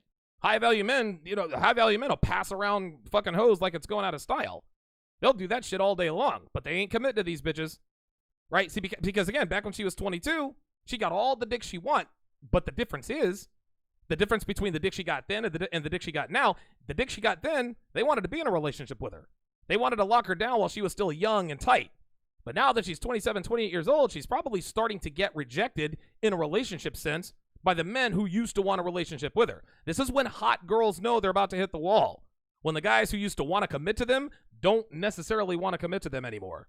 She's having a lot more one-night stands and no callbacks than guys saying, hey, let's take this thing to the next level. I can now say that I would have gone, if I could, I would go back in time and do things differently about my tattoos. 100%. I feel like it's partially taken me so long to admit it, and I've found that it's the same for other people, because ever since I posted about this on Twitter, I got a bunch of people reaching out to me saying they felt the same way. So I've talked about it with like some people. It's made me feel so much less alone. But anyway, it almost feels like, so if you're a tattooed person too, or you have piercings or anything, like, you know how everyone told you were going to regret it? Like how every adult, every friend, every family member told you were going to regret it. It almost, by admitting that you're not 100% happy, it almost like makes it feel like you're saying that those people were right. And it's hard to admit defeat, and it's hard to be like, you know what, you were right. I fought tooth and nail to say that you were wrong, and I'm gonna love this forever, and it's a part of my story, and this is me, and like I will never regret anything in my life because it's part of my story, and I learned a lesson from it. But it's like, it's so easy to say that as an angsty teen, but then when you become an adult and realize that that's not the reality of the situation, it's a little hard to admit that. Hey, man, I will give it to her. I'll give it to her. She is keeping it all the way real. This woman is damaged beyond repair. Okay? Like honestly, this woman probably has so many, she's probably had and has so many STDs. You probably wouldn't fuck her with somebody else's dick. But guess what? She's on here keeping it 100. As Void just said, well, she's kind of honest with the second of his latest two super chats. Void has super chatted like a dozen times. Right? Listen, we can talk all the shit we want, but this woman is being 100% honest. Ladies, if you're watching this, young girls who want to get heavily tattooed, young girls who are watching who want to get tattoos, listen to this woman. She's trying to tell you. She is keeping it real. She said, listen, it's easy to be, all rebellious and this and that and the other as an angsty teen, but now that I'm an adult, I realize that these were bad decisions. This is the same thing with these cat hair covered feminists who are in their late 30s, early 40s. They know they fucked up. They know they made a mistake. They know that feminism has hurt them. They know that feminism is bad for them and women. They will never admit it. They will never, ever admit it. So this is not something you see all the time. A woman admitting that she was wrong. Does this make her a unicorn? Fuck no. Fuck no. But I will give her credit. Though damaged as she may be, at least she's being honest. It takes a big woman to get in front of a camera and say, hey, you know what? I used to be like, fuck the world, I'm getting my tattoos, but now I'm realizing it's a mistake. So I'll give her credit for that. And it's a little hard to be like, you guys were right, because it's such a permanent decision and there's nothing we can do about it at all. So it's like you kind of force all those thoughts down back into your head and just think it's like this forever. There's nothing I can do about it. I can't regret it, because if I do, then I'm you're like little. Okay, you're fucked, but that's the gig, sweetie. Even though and again, I gave her credit for being young. Even though you were young and you made these mistakes, and you realize that these were mistakes now, I don't feel sorry for you. I don't feel sorry for you. What? I mean, again, she's being honest with us, but is she looking for sympathy? And she'll tell us she's not looking for sympathy, but trust and believe. Trust and believe. She's going to be looking in those comments. Oh, girl, I know what you mean. Blah, blah, blah, blah, blah. We're here for you. Nah, no, sir. No. Crocodile tears, bitch. Cry me a river. Big thanks goes out to Ken Keys with the $25 super chat. So just wanted to throw some money. Perk of the bachelor life. You can always tell that someone's a bachelor, that someone's living that bachelor life when they're throwing you $25, $50, $100 super chats. Ken Keys making it rain here at TSR Towers. Let's continue. Tattoos, you can cover them up, you can laser them off. I've had some laser done. I had laser done on the tattoos that were on the behind my ears, on the side of my. Oh my God, dude, look at this. I didn't even see this the first. Dude, she's got tattoos on the out. I think she has a tattoo on the inside of her hand too. She's got knuckle tattoos. You can see she has those cat claw. This woman has all of the slut tells. Dude, this woman has been rode hard and put away wet hundreds of times. What's the over-under on the amount of trains that have been run on this girl? How many times has this woman had sex with multiple men at the same time?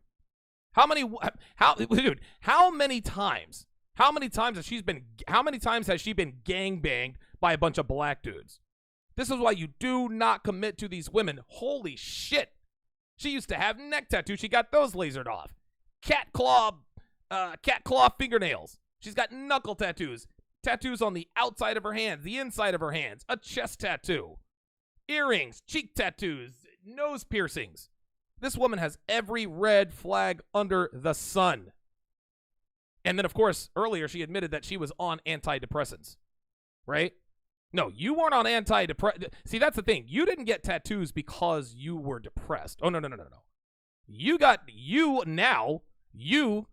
The tattoos are what caused the depression. Again, for those of you just joining us, this woman isn't regretting tattoos, really. She thinks she regrets her tattoos. No. She said she doesn't like being a heavily tattooed woman. No. That's not what she doesn't like. She doesn't like what being a heavily tattooed woman has caused her. She doesn't mind being heavily tattooed. She just doesn't like the consequences. And they're gone, and I feel so much better about it. But, Okay, so you got some neck tattoos lasered off you and feel so much better about it. Bitch, like you're still covered in ink. Like what difference does it make one way or the other? Like, come on. You can't undo this. Everything that I've done, you can't undo it. You can't. That's it. Nope. It's too much. I'd be getting laser tattoo removal probably for the rest of my life. Yep, again, cry me a fucking river. Again, this is the choice you make, man. This is the choice you make. And I'll say it again. When you're young and stupid, you're young and stupid. But that's not an excuse. So what we can already tell about this woman, when she says teenage angst, this means that she was probably getting tattoos well before she was old enough to get a tattoo. But this just means that there probably wasn't a strong male figure in her life. She's probably raised by a single mother. That's just all there is to it. Big thanks to Dave94 with 99 MXs. I have no idea what that is. Is that $99? Somebody translate that for me. I'm not a currency calculator. But hey, it's got 99 in it, so big thanks. Appreciate that. He said, I wanted to ask you on what to consume to learn game. Your course was the answer. Really looking forward for it. Thank you for your amazing work. Yes. Dave94 is referring to my player course. I haven't named it yet, but it is going to be comprehensive. Everything I learned about being a player. Guys, I'm talking text game, shit test efficiency, avoiding the biggest mistakes on first date meetups, anything and everything you can think of. It is going to be a fully comprehensive video course. It is a compilation of all of the videos I have done pertaining to the player life. Stay tuned. To remove all of my tattoos, and I'm not even exaggerating because it's so painful. Okay, wait a minute. So on your screen, and I know, wait, hold on. Actually, you know what? I'm going to move my screen over just a little bit so you guys can see this. Let me just, video capture device. There we go. So right here, so she says, I definitely do not want to remove all my tattoos. I may get some reworked and even will probably get more tattoos in the future, just less impulsively. Here she already is. She's already going back on her word. Guys. She's like, oh, I definitely didn't want to get tattoos. Well, I definitely don't want to remove all of my tattoos. I want to get some reworked. I might even get even more. Dude, women like this can't stay out of their own way, guys. They just can't do it. I wouldn't be able to do more than like one spot at a time. I don't think I could physically in my lifetime ever even remove all my tattoos, so it's something that's like unfeasible. And by the way, like I'm not saying that's what I want to do, I really don't. It just would be so nice to go back to the beginning and start all over again with the knowledge that I know now about tattoos and about me and like just all of it. So I do want to say that like regret really isn't the word that I still want to choose for these decisions, just because it's like, she's already going back. She's already going back on her word. This video is just with my tongue. God damn. This video is This video is 5 minutes old. 5 minutes old. She just sat here and told us how much she regretted getting these tattoos. Yet here she is, not even 6 minutes later, and she's already telling us, hey, yeah, I might get some tattoos, and I'm not really going to use the word regret. Which is it? Which is it? I'm not unhappy as a person because of my tattoos. They don't make me unhappy. I still really love tattoos. I love them. I would still love to have a sleeve, but oh my God, I would have done it so much. What? Dude, you can watch this woman. This woman is conflicted during the video. She's conflicted during the video. I regret my tattoos. I'm going to get some reworked and maybe get something better. I regret my tattoos, but I still want a sleeve. I don't like being a tattooed woman, yet I still might get some reworked. This is how women are, guys. This is how women are. This is why women, this is why they need a strong male, a strong man to guide them. Women never know what the fuck they want, man. They're going back and forth, in and out. And if you can't influence her properly, she's going to go back and forth. This woman is clearly someone who was raised without a father. You can see it in her face. She's got daddy issues. She's got the 1,000 cock stare. She's a good-looking girl, but what's she going to look like in 10 years? Big thanks goes out to Void with 2 more $2 super chats. Says a few more at this point makes no difference. And then he says, what? Yeah, that's what I'm saying. I'm asking what? Unreal, man. Unreal. Differently. I would have gone about it so much differently. And part of this video is just like my advice to young people who are interested in getting tattoos. Maybe you'll listen to me as someone who is just like you. You'll listen to me as someone who is just like you, who loved this so much and was a part of their life. It was everything to them, who now is thinking differently about it. And I just hope I can help people make better decisions than I did. So I think the one thing about women today, one thing we're going to have to understand about women today is young girls used to listen to their elders. Young girls used to listen to those cautionary tales. Don't make the same mistakes I did. Don't sleep around. I got pregnant at 15. I don't want you to end up like me. Feminism is the same way. There is proof all around us every day that feminism destroys women and men. It destroys relationships. Feminism has destroyed families. It's destroyed everything. The proof that feminism is terrible for everyone is all around us. Yet, girls are still crying feminism. Girls still want to be feminist. There's proof all around us all the time that fucking everybody, sleeping around is bad for women. You have women out here telling other women, I slept around and now I'm unhappy. But girls are still fucking around. I was talking to somebody about this at the 21 convention. We're walking along talking about lessons learned. What we have to understand, especially with women, these days, women can't really be taught lessons anymore. Women have to learn lessons. See, very few lessons can be taught. Most of them have to be learned. And when I say learned, I mean learned the hard way. There are women all over this globe, all over YouTube. Not quite as many as the opposite, but there are women out here with cautionary tales. There are articles, there are blog posts, there are videos. Women everywhere. Don't get tattoos, girl. Don't fuck around, girl. Don't sleep around, okay? If you want to get married, if you want a relationship, don't sleep around. Don't be a hoe. Feminism is bad. I did it for 65 years, and now I'm 75 alone. I've got 75 cats. Nope. Girls ignore this advice, and they say, nope, that's never going to be me. That's never going to be me. No matter what you tell women, no matter what you tell them, no matter how bad you tell them that something is, no matter what, even if you show them proof, evidence, everything, no matter what, they will not listen. They have to see for themselves. They have to see for themselves, and this is what ends up destroying them. Big thanks goes out to Niski Bo 40 with the $20 super chat. Appreciate that. The big $20 super chat says, I am 54 and living that life. The list is endless of the 35 to 40-year-old women wanting to get in a relationship. I know a few with this kind of tattoo. Unbelievable, man. Like, seriously, can you imagine looking at a 40, 45-year-old woman with a chest tattoo? Unbelievable. Unbelievable. That's where we're going to leave it with the heavily tattooed girl. I think that her being regretful of her tattoos, but still entertaining thoughts of getting yet more tattoos, that's telling. She's learned her lesson, yet she still isn't sure that she's not going to get more tattoos. This is just how women are, guys.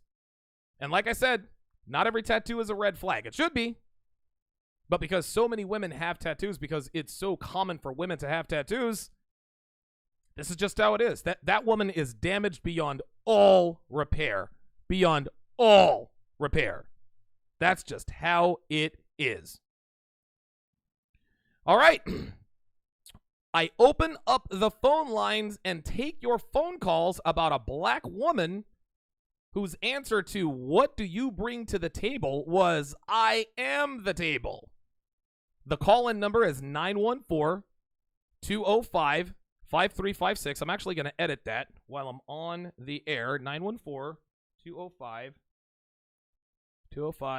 Hang on a second.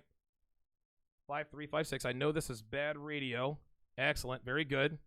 Got that going. 914-205-5356. I'm going to open up the phone lines right after the break. Don't go anywhere, guys. Oh, pardon me. Don't go anywhere, guys. We'll be right back. Guys, if you are looking for a supplement that gives you laser focus and a good, clean, controlled energy to get a lot done in a short period of time, Gorilla Mind Rush is the solution. I tried it for the very first time a few months back, and I've used it ever since. Just 3 tablets in the morning, and my mind and body work at peak operation.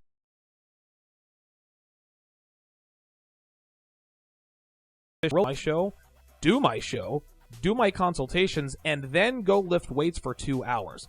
When I'm finished, I still have enough mental and physical energy left to continue kicking life's ass. Here's how it works, guys. 15 minutes after you take Gorilla Mind Rush, you start to notice a subtle change in your mindset. 15 minutes after that, you'll notice that you are much more focused, you are thinking more clearly, you'll be a little more energetic, and your motivation to be productive goes up. An hour in, you'll feel noticeably more focused and can concentrate even with distractions around. You'll feel less stressed and less anxious. After 90 minutes, you are in full Gorilla Mind Rush mode. Your focus, concentration, and your memory will be far beyond your normal state, and you will stay this way for at least 6 hours. And get this, guys, there is no crash. That's right, you get all the benefits of your mind being hyper-focused for a long period of time without the cliff when it wears off. Using other productivity supplements like modafinil is kind of like putting 10 gallons of gas in your tank and driving 400 miles. Now this is great.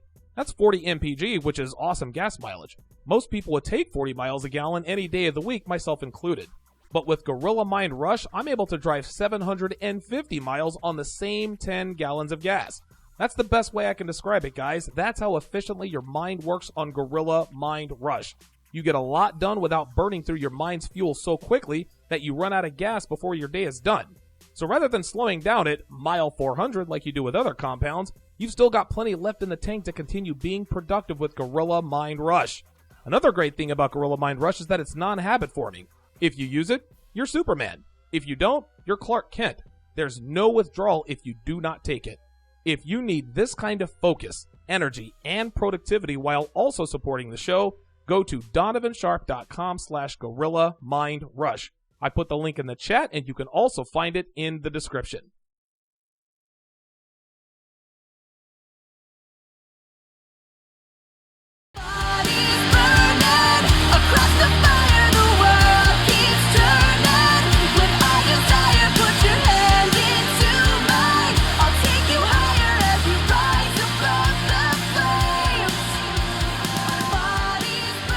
Welcome back to the 526th edition of TSR Live. Good to have you guys in on a Tuesday. I appreciate you guys sticking around. Big thanks goes out to Freelance Ronan, the original TSROG, with the $5 super chat. Says drop it into the tip jar. Big thanks goes out to Extra Guac with the $1.99 super chat. The $2 super chat says there's still room for a face tattoo. Go Eagles. Very, very good. The phone lines are now open. 914-205-5356. Again, that is 914-205-5356. That's the number to call if you want to get in on the show. And what we are going to talk about now is we are going to talk about... Give me a second. There we go. We're going to talk about an article that was written by a female in response to the question, what do you bring to the table? And of course, her general response is, I am the table. Now, this was written by a black woman. And the reason why this is important is because, in my opinion, black women are the most entitled women out here. They think they deserve the world because they're the quote-unquote most educated group of people in America. So I'm going to read this article. I'm going to break this down, and if you have anything to if you have anything to add to it, if you have any questions, comments, concerns, whatever the case may be about said article, give me a call, 914-205-5356. Try to stay on topic. So let's start. She says, on an early Thursday morning last week, a friend and I, both over-caffeinated and excited to be playing hooky from work, traipsed into the city to attend a live taping of the Wendy Williams show. The only real plan was to sit, laugh, and look cute in the audience. But by the end of the episode, I had spilled the tea to Wendy and the world that I exclusively date wealthy men. Then, she says, things got interesting. My question posed during her Ask Wendy segment went a little like this. Hi, Wendy, how you doing? I'm going to level with you. I only date wealthy men. My friends judge me because they say I'm too picky. I do want to settle down someday, but they have to have the ching-ching. Should I lower my standards? Her follow-up questions came in tandem. How old are you, she says, and what do you have to offer? Wendy responded. I'm 38 years old, I answered. And when people ask me what I bring to the table, I say I am the table. Oh, boy. So let's dive a little bit into this I am the table situation.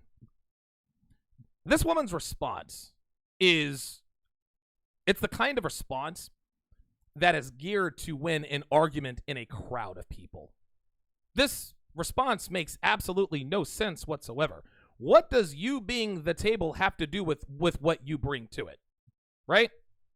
All she's trying to do is she's trying to be cheeky. She's trying to be clever. Oh, what do I bring to the table? I am the table. No, bitch, you are not the table, and you know you're not the table.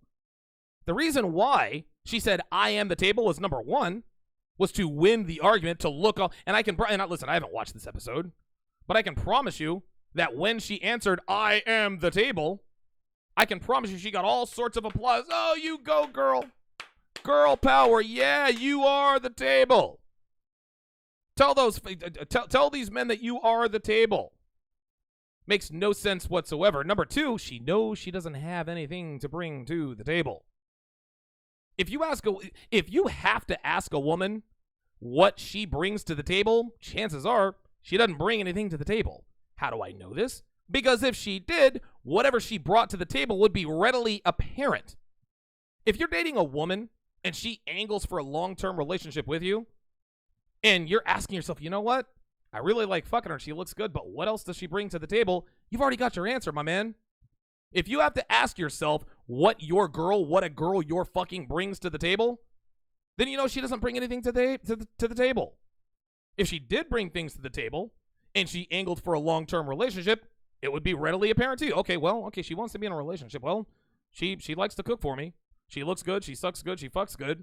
She stayed off social media, like I told her to. She doesn't go to bars or clubs anymore, right? She doesn't text her ex. She gave up all this other stuff. All right. Okay, listen. She's decent conversation, right? She lets me lead. Those are the things that she brings to the table. Now, To be fair, women can only bring so many things to the table. Women really only have to bring a few things to the table, right? In order for a woman to be suitable for a long-term relationship with a man of value, and what I'm going to do here, guys, is I'm going to do some on-screen editing here. I'm going to put the number on the screen, 914-205-5356. That way you guys can see it. I'm going to drop shadow it. I'm going to outline it. Excellent. There we go. All right, let me blow that bad boy up. There we are. I guess I should have had this. I guess I should have had this done pre-show. 914-205-5356 is the number to call in. But like I was saying, women can only bring so much to the table. But again, we don't require that much for a woman to bring to the table, at least not as far as volume is concerned. But a woman doesn't really have to bring that much to the table to be suitable for a long-term relationship. All she has to bring is her sexual loyalty, the ability to cook, and her willingness to submit. That's it. If a woman is as dumb as a box of rocks, if a woman doesn't have any other discernible skills, but she cooks, she's loyal, meaning she doesn't cheat on you, and she wants to submit to you, guess what? Those are the things she brings to the table. Now you can consider getting into a long-term relationship or making that woman your longtime girlfriend. That's how this works. We as men, we got to bring all kinds of stuff to the table. We got to be in good shape. We got to know how to handle women. We got to be charismatic. We got to be this. We got to be that. That's fine. I'm not complaining about that at all. I tell guys all the time, embrace the masculine burden of performance. There are too many dudes out here bitching and moaning. Well, girls have high expectations. Okay, fair enough. There are a lot of girls who have expectations they know they have no business in having because they're ain't shit bitches themselves. But what this comes down to is if you're a man and you don't feel like you should have to bring anything to the table but your cock and balls, that's a you problem. Well, it's the same thing with women. The difference is that women don't have to bring as much to the table in terms of volume as we do. Don't bitch and moan about the fact that you have to be all of these things to attract high-value women, meaning young, beautiful women. But when a man asks a woman or asks himself, what do you bring to the table? What he's really asking is, are you sexually loyal? Can you cook? Can you clean? Are you willing to submit? And are you not a bitch? If you're kind, if you can cook, if you can clean, if you willingly submit, and you're loyal, meaning you don't fuck around, that's what you bring to the table. And oh, by the way, she's 38 years old. 38 years old. And area code 682, I see you on the line. I'm going to get to you in just a second. The fact that she's 38 years old is extremely important, and I'm going to tell you why. There are a lot of men out here. Who think they want to enter the jungle and hunt cougars. I like cougars because they don't have time for games. I like cougars because they're much more serious about a long-term relationship. Now, there are pros and cons to dating older women, but one of the false pros, one thing that is sort of glorified by these cougars that is absolutely untrue, is the fact that they don't play games. Oh, no. Cougars play games like the best of them. Here's the second point I'm going to make, and this points to her age. If you think a 38-year-old woman is going to be less picky, you got another thing coming. This bitch is 38 years old. She is almost a decade past the wall, but she wants people to think that she's the table. Understand this, guys. The older a woman gets, the more entitled they become. That's how this is. It didn't used to be this way, but because our culture exalts and praises these old, educated, fucking slutty bitches, oh, now they think they're the table. Bitch, just because you got a degree and a notch count of 335 does not mean you are the table. You've been fucked on tables, sure, but you are not the table. 914-205-5356. Again, that is 914-205-5356 is the number to call to get in on the show. Area code 682, you are on live with Donovan. Go ahead. Thank you, Donovan. This is Boyd here. Hey, what's going on, Boyd? Texas. I hope all is well. Absolutely. Thank you, brother. I just wanted to say that obviously, speaking on this woman here, there's a few things that I want to cover. First and foremost, she is a black woman, and so naturally, as a black man myself and having experienced a few relationships with black women, we can say that there are certain truths and stereotypes. Yes. And the general stereotype with black women is that they tend to be more loud, more boisterous, definitely more masculine in some aspects. They're a little more rough around the edges in a lot of areas. Not with all, but with a lot. There are some truths to that stereotype. And the problem with what she said here is that I am the table is that it's the general consensus. It's generally known that the man is the head of the table. Right. Kings always sat at the head of the table. That's right. In medieval times, and it was always the leader of the house that sat at the head of the tables. Now, with her saying "I am the table," it's almost as if she's assuming and she wants it to be known that she is the leader of the relationship before she's even acknowledging that she has anybody to follow or lead to. Oh, I like that. I like it. So, yeah, definitely. So there's that point. And last point I want to make really quickly is that, aside from that, it just is a very cocky and arrogant thing to say without having anything actually to bring to prove that you are the table. Right. So, get the fuck out of here, man. man. I wanted to say, Don, love the show, brother, and keep it going, man. Absolutely. Thank you for the call, area code 682. I'll tell you what, man. He nails it on the head. Stereotypes exist for a reason, guys. It's because they're fucking true. So many people, we don't want to perpetuate stereotypes. No. There ain't no stereotype about it. Black women are loud, they're brash, they're bitchy. You can't tell them shit. But one thing that I hadn't thought of, that area code 682 just pointed out, is that when this woman says, I am the table, what she is saying that she is trying to establish herself as a leader of the relationship. Well, if that's the case, is there any wonder why she's 38 and still single? This woman is 38 and still single, and she only dates wealthy men. No, you only fuck wealthy men. Wealthy men fuck you. Wealthy men don't date you, baby. They do not. Oh, absolutely not. A 48-year-old wealthy man is not going to marry or date a 38-year-old woman. He might fuck you when he's in town from time to time, but he ain't dating you. He ain't putting a ring on you. He's going to fuck you and chuck you and pass him to the homies. Pass him to his other 6-figure homies, 7-figure homies. Ain't nobody wifing you up. Rich niggas, rich dudes, they're wifing up. They're wifing up the young hot bitches. They're not wifing up 38-year-old post-wall broads who think they're at the fucking table. Let's go to area code 205. Area code 205, you're on live with Donovan. Go ahead. Hey, Donovan, what's up, man? What's up, brother? Long time listener, first time call. How you doing? I'm doing good, man. Thanks for watching the show. Yes, sir, man. I just want to call, man, up, man. Like I say, man, I'm finna get, a divorce next month, Doc. I got both my kids, Doc. Hell yeah. I'm telling you, Doc, man, I'm about to be on that free agent lifestyle. That's what's up. Hell yeah, man.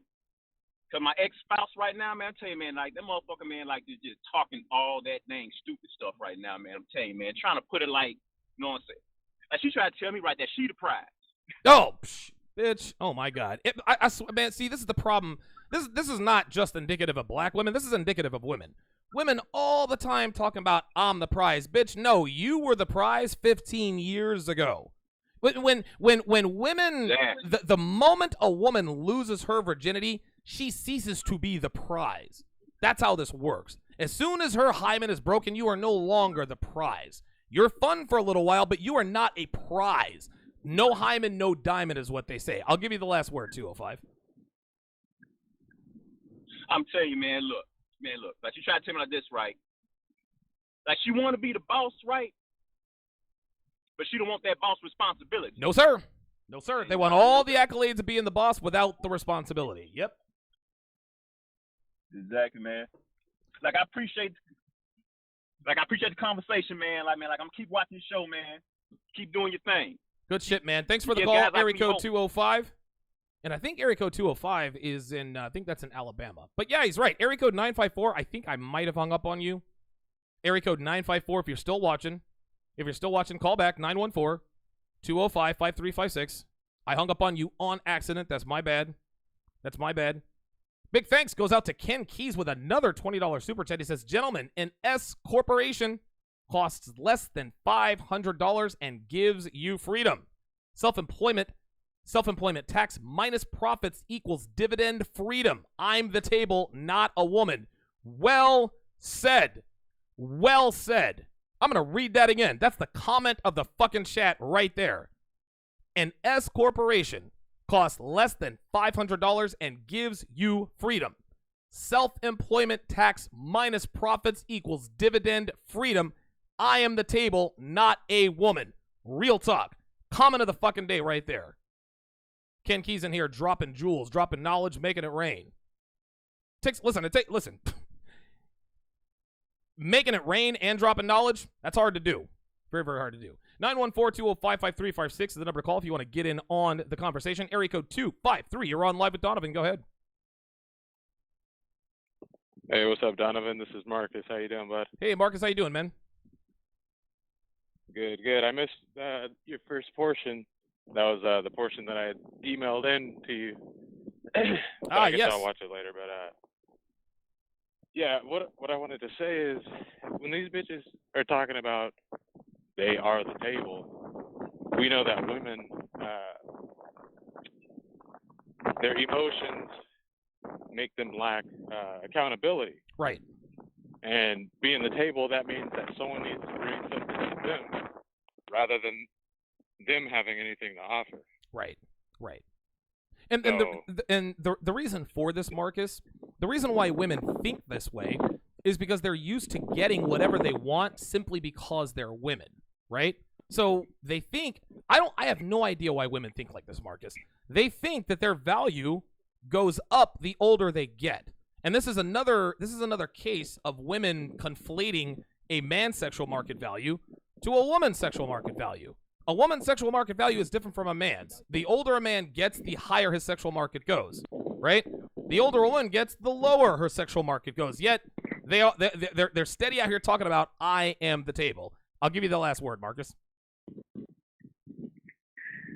Yeah, no, you're absolutely right with that.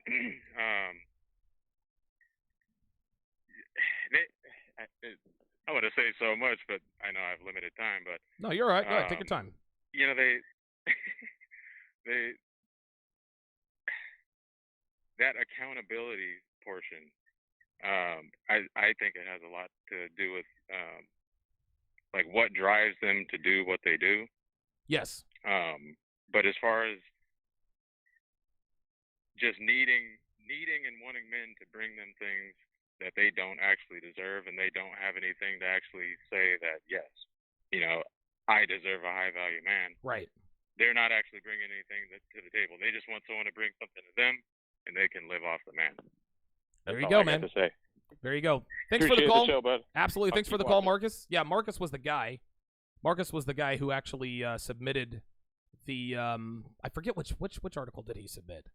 Oh, he submitted the tattooed the tattooed girl video. So big thanks goes out to Marcus E for submitting the tattooed girl video.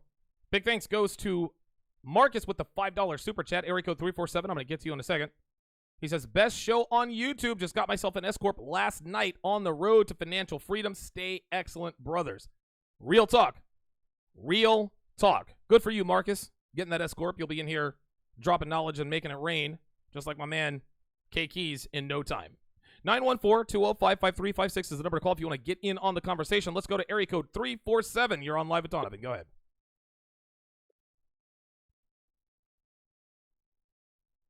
Area code 347. You're on live. Hello? Yes, sir. Hello? Yes, I can hear you. Okay. My name is Shadow, and I'm from Brooklyn, and this is how I see it. For a long time, women thought or felt that since they brought the pussy to the table, that was all they had to bring. Right. Nowadays, they think since men have shown them for so long that their pussy was worth something, they feel now that that's all they have to bring, and you have to pay for it. Right. You have to pay for their time. You have to pay for whatever event you take care of as far as where you're going, and you have to pay for the pussy afterwards and might not get it. But that's what they think the prize is. Right. And that's what they bring to the table. Here's the, the problem with that is men are waking up to the fact that this is a very little thing to bring to the table. Right. So what? You were born with it. Not now only it's time to bring brains to the table. Well, time not to only bring a little shut the fuck up to the table. not only that, Shadow. What drives what drives the pussy stock down is the fact that there's so many women out here giving away their pussies for nothing. It drives down the value of everyone else's pussies. This is why women, and let me get your thoughts on this because you seem pretty well learned on this. This, in my opinion, this is why women are so staunchly against legalized prostitution. Legalized prostitution, Shadow, that drives down the value of pussy. If a man can just go out and buy pussy and do it legally, and a lot of men do it illegally, but if a man can just shell out a few bucks and get the pussy that way, why in the world would he shell out $200-300 on a date on date money and not be guaranteed the pussy? Dude, just pay your, I don't know how, I mean, I've never had sex with a prostitute before. Pay whatever the fuck you gotta pay, and you go get it done. $50. Say what? Pussy is worth $4.50. $4.50. If they started selling it like, for a business and a legal business, it'll be worth $12. Listen, I agree with you, man. And the reason why it's worth $12 is because so many women give it away for free. Why in the world are men still taking women out on dates in hopes of getting pussy when you can get on Tinder and get women to give you pussy for literally nothing? And a lot of times, caller, a lot of times, Shadow, they'll actually give you shit. I'll give you the last word. That's a fact. That's a fact. I must say, though, even though North American black women are kind of the worst things on the planet as far as attitude, they have black women of other places, like the one I've been married to for 33 years, that is actually a woman. Right. She don't call herself a fucking queen.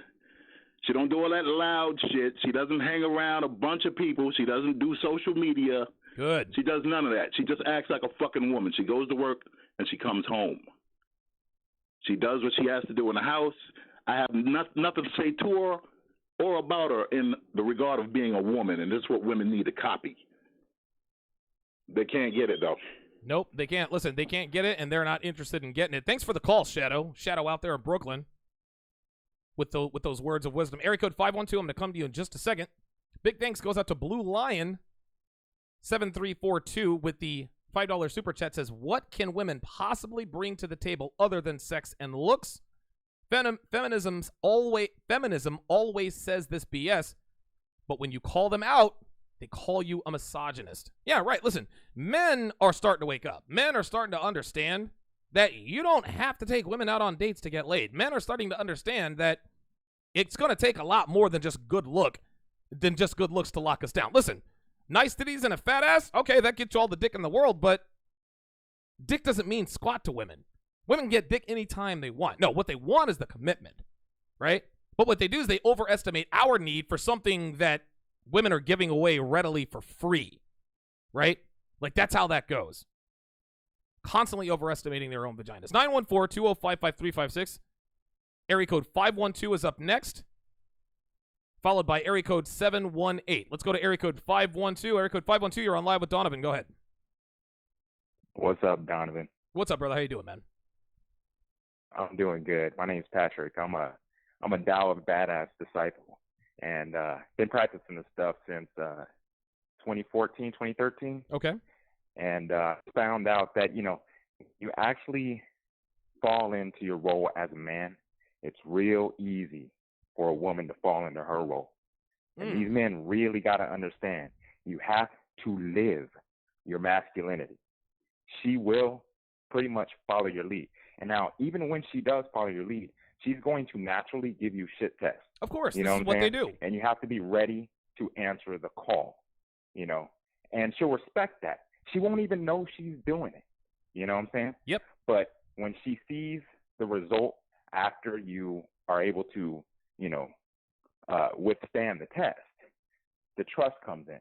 You know what I'm saying? Yep. And a lot of these men, they don't know how to follow through and be consistent. See, the truth is linear. I like that. The truth is linear. Good. I'm going to come through at 3 o'clock.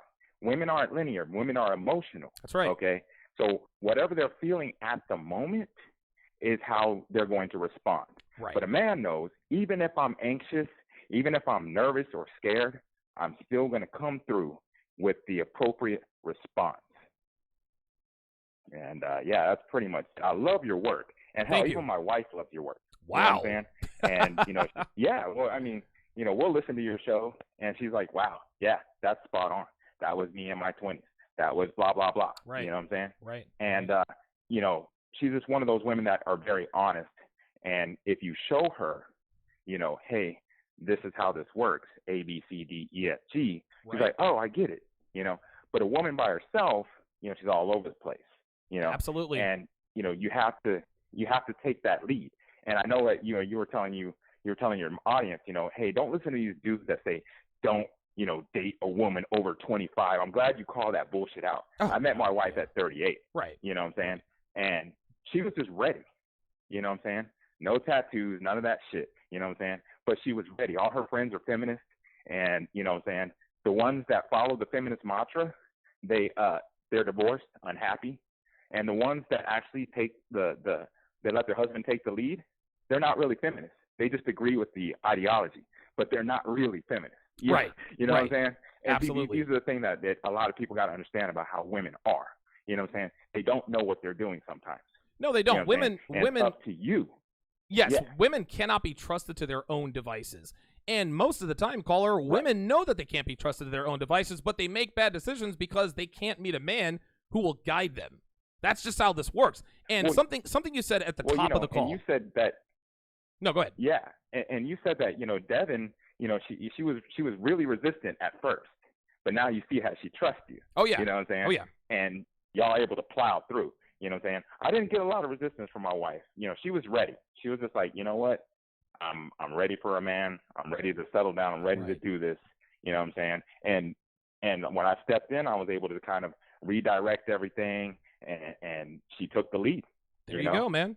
She was the breadwinner at first, and then I became the breadwinner. There you go. And that's she just fell in. how it always works for me. That's exactly right. Yeah. Well, thank you for the call, area code 512. Something he said right at the top of the call, which got my attention. If you are walking as a man, if you are traditionally masculine, your woman can't help but to fall in. If a woman you are dating responds negatively, if a woman you're dating responds adversely to real traditional masculinity, she's not the woman for you. This is the problem with black women. The more masculine you are, the more masculine they are. Dudes ain't trying to date dudes. That's just how this works. The caller also said, women shit test. This is what they do. They don't know that they're doing it. They just do it. Yes, that's right. They shit test on autopilot. Every once in a while, your woman is going to poke and prod you just to make sure you're still the man she fell in love with. If you start failing shit tests, those shit tests will increase in frequency and complexity. And before you know it, she's fucking Kevin in sales. Very, very good caller. Very good call from area code 512.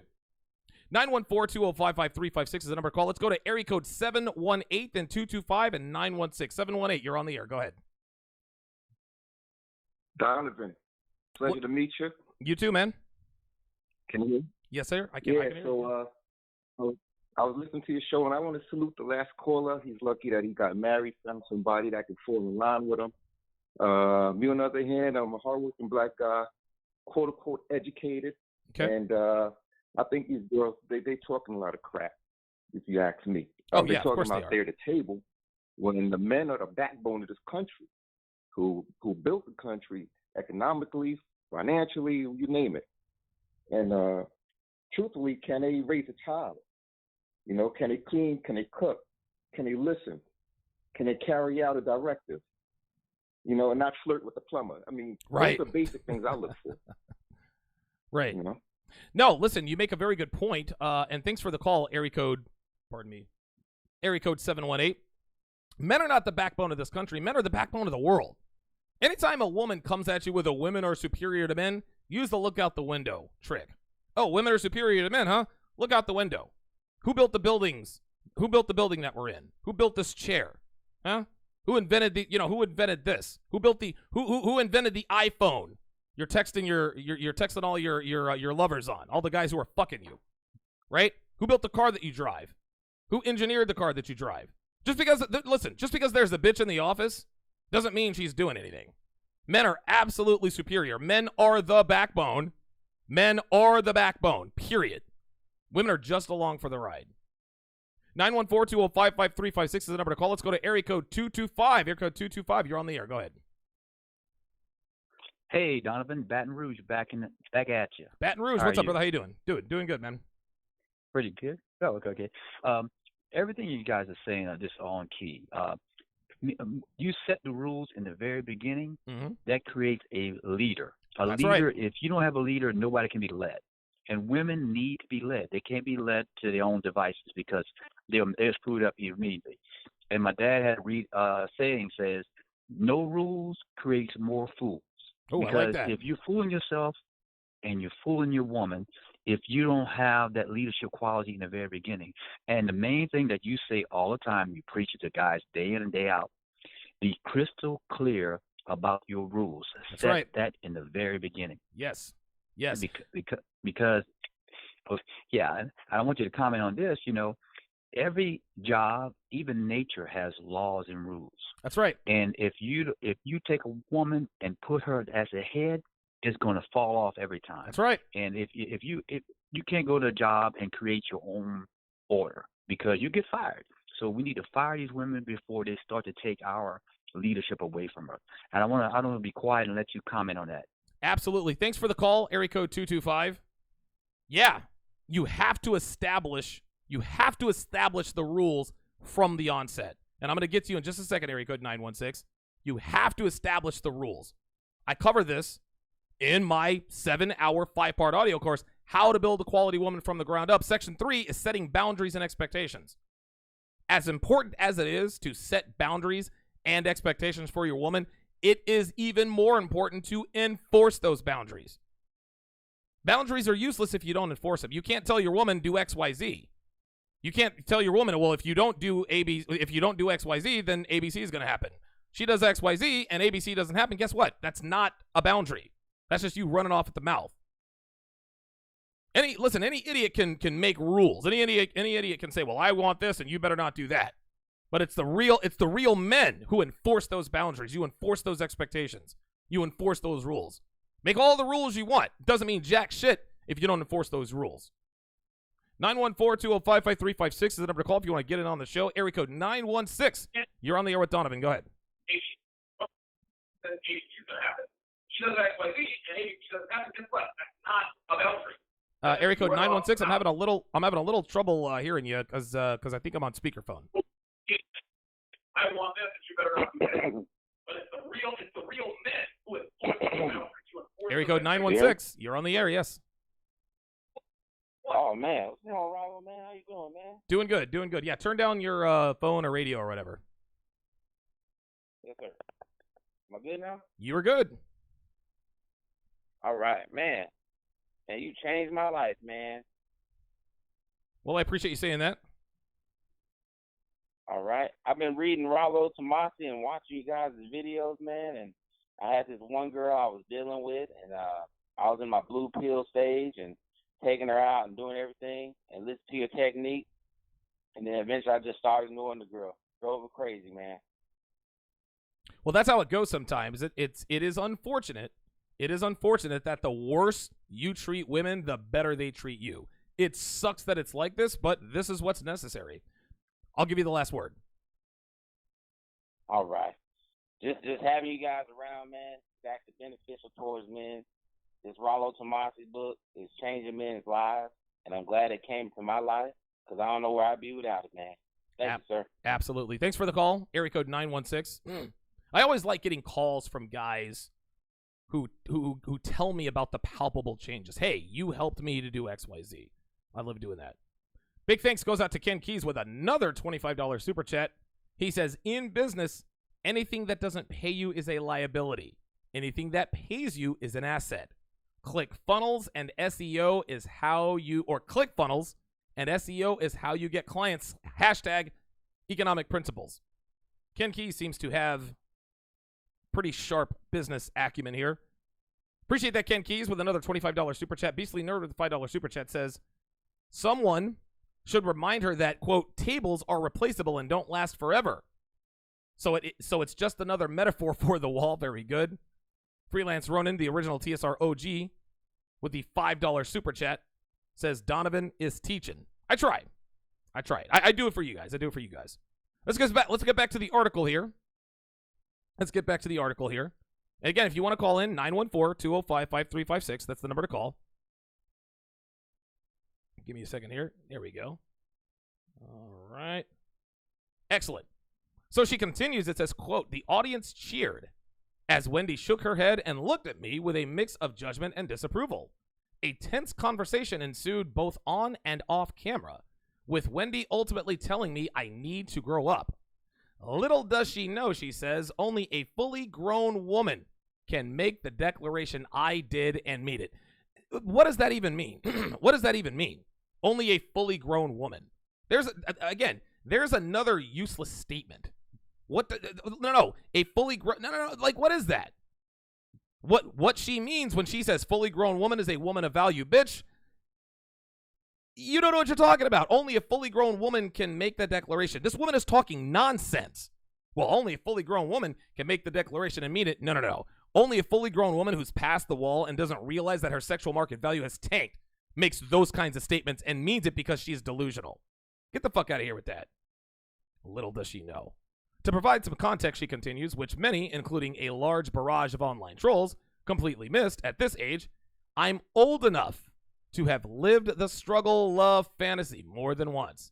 Because of that, she says, I have finally awakened to the understanding that pure self-preservation requires both higher standards and higher boundaries in my dating life. Translation. After decades of sleeping around, I now understand what my quote-unquote value is. Self-preservation is, that's something that she should have thought of back then. Like, bitch, you should have preserved yourself when you were fucking all them niggas back in your 20s. Where was the self-preservation then? Oh, wait, now all of a sudden that you're 38 and you're educated, now all of a sudden you want to preserve yourself? This is what women do, guys. They come to this realization so late in life, and then they want to characterize this, well, I now know what my value is. Sweetheart, you are 38 years old. You have no value. You have no value. It doesn't work that way. Big thanks to Roflex with the $10 super chat. He says, my girlfriend heard you say how you trained Devin and made her a better woman. Then she said, you trained me, and I'm a way better woman now. Preach, brother. Appreciate that. Let's go to area code 469. Area code 469, you're on live with Donovan. You're on the air. You go ahead. My man Donovan, what's up? What's going on, brother? How you doing, man? A whole lot of nothing. This your dude, Big Brandon, BJJ. Big Brandon, what's going on, dude? Appreciate the super chat earlier, man. You already know, man. It's a drop in the bucket of what you've done to me and my son, man. I appreciate that on levels, my brother. Appreciate it, man. Thank you. So, man, you know I work in nightclubs and strip clubs, urban ones. So I literally hear this bullshit from levels. I hear it from the older single black mothers. Then I go to the black strip clubs and hear it from the younger single black mothers. Wow. It is a fuck epidemic. And I work with a girl who's in her 40s, mind you, 40s, with 4 kids by 3 different niggas who legitimately thinks that all she has to do is bring a fat ass, bad credit, and a worn out, as Coach Greg says, peace leave to the table, and she deserves a guy to spoil her rotten. Unbelievable. I'm looking at her like, yeah, I'm like, bitch, you got stretch marks around your mouth, and you talking about you a good woman? Oh, shit. Nigga, you stupid stretch marks around the mouth. I ain't heard that one before, man. I fear for my son, my brother. I fear for my son. These are the kind of women that have been created. Oh, my God, man. So, let me get this straight. Is she a stripper, you said? No. This one is a retired stripper who works at my day job with me. Oh, sweet mother of God, man. And, okay, she was trying to talk to my younger brother, right? She was trying to talk to him. Right. And my brother was like, I'm going to take her bullet out of her gun. I'm like, what do you mean? He's like, watch, I'm going to take sex off the table, and what she'll have nothing else to offer. Right. And as sure as the sun rises, when he did it, she stopped calling him. She stopped texting him because she couldn't control him. Oh, my God. Unbelievable, man. Yeah. That's how it is. When and you here's the come thing. to Dallas, I will take you to where I work, and I will let you observe. That would be all kinds of fun. I'd like to wear a GoPro, get it all on camera. Of course, we'd have to get consent and all that. Thanks for the call. Area code 469. My man, Big Brandon, BJJ, in the house. Area code 909, I'm going to come to you in just a second. You know, the interesting thing is the reason why a 40-year-old retired stripper with 4 kids by 3 different niggas still thinks she's the prize is the same reason why all sluts think they're the prize. And it's very simple. They don't understand that sexual attraction, just because a man wants to fuck you, does not mean that he wants to commit to you. She still doesn't get it. Like I said earlier, when women are young and pretty, they get dick thrown at them from all directions, true enough. But the guys that are fucking them also want to be in relationships with them. So they assume that if a guy wants to fuck them, then a guy must want to be in a relationship with them. Doesn't work that way. Doesn't work that way. Retired stripper still has the mind of a 15-year-old. I talk about this a lot too. Women are overgrown children. We know this. The reason why they're overgrown children is because a woman's mind ceases to mentally mature once she figures out that men want to fuck her.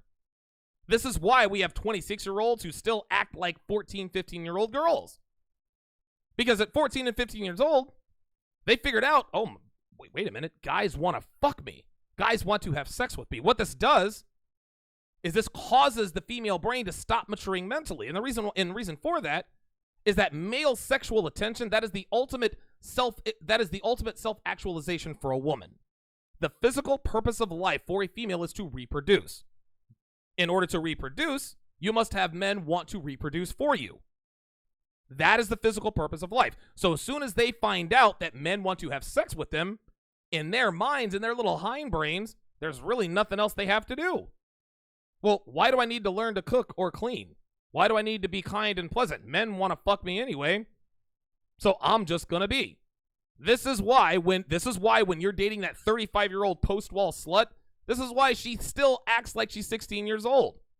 Because she figured out at 16, probably sooner than that men wanted to fuck them. Now, while women stop mentally maturing in 909 and 504, I'm going to get to you in a second. While women stop maturing mentally when they figure out that men want to fuck them, they start maturing again when the men who used to want to fuck them don't want to commit to them. In other words, they only stop maturing again when attention from high-value men starts to dwindle. Right? So now all of a sudden, all the dick she's getting isn't quite so committal. All the dick she's getting, like the guys who are fucking her, the 3 guys the 3 guys that she's fucking, they only want to fuck her. They don't want to commit. She's laying in bed with guy number 8, Charles, we've been fucking for a little while. I kind of like you. Let's make this thing official. Nah, I'm trying to keep my options open. Listen, I like you a lot. We can keep this thing going, but I'm not really looking for anything right now. All right. Hey, Derek, we've been together for a little while. Let's make this thing official. Let's take this thing to the next level. I kind of like the single life for a little while. Listen, I like you a lot. I just don't think I'm emotionally ready. Okay, that's cool. All right. Hey, Fred, we've been fucking for a little while. I like you. You like me. We kind of like each other. We have a good time together. Let's take this thing to the next level. Let's be boyfriend and girlfriend. I don't think I really want to do that. That happens to her enough times. All of a sudden now her brain says, oh, shit. The guys who used to want to commit to us don't want to commit to us anymore. The guys who fuck us only want to fuck us now. They only want us for sex.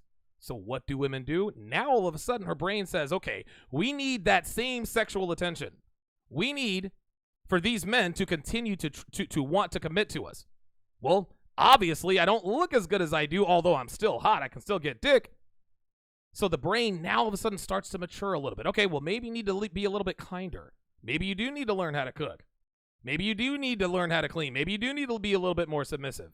Maybe you do need to be maybe you need to not be so bitchy. Now all of a sudden she starts to mature. When females figure out that men want to fuck them, they have no other reason to improve themselves or mentally mature. This is why you meet 30-year-old women who act like teenagers. This is why.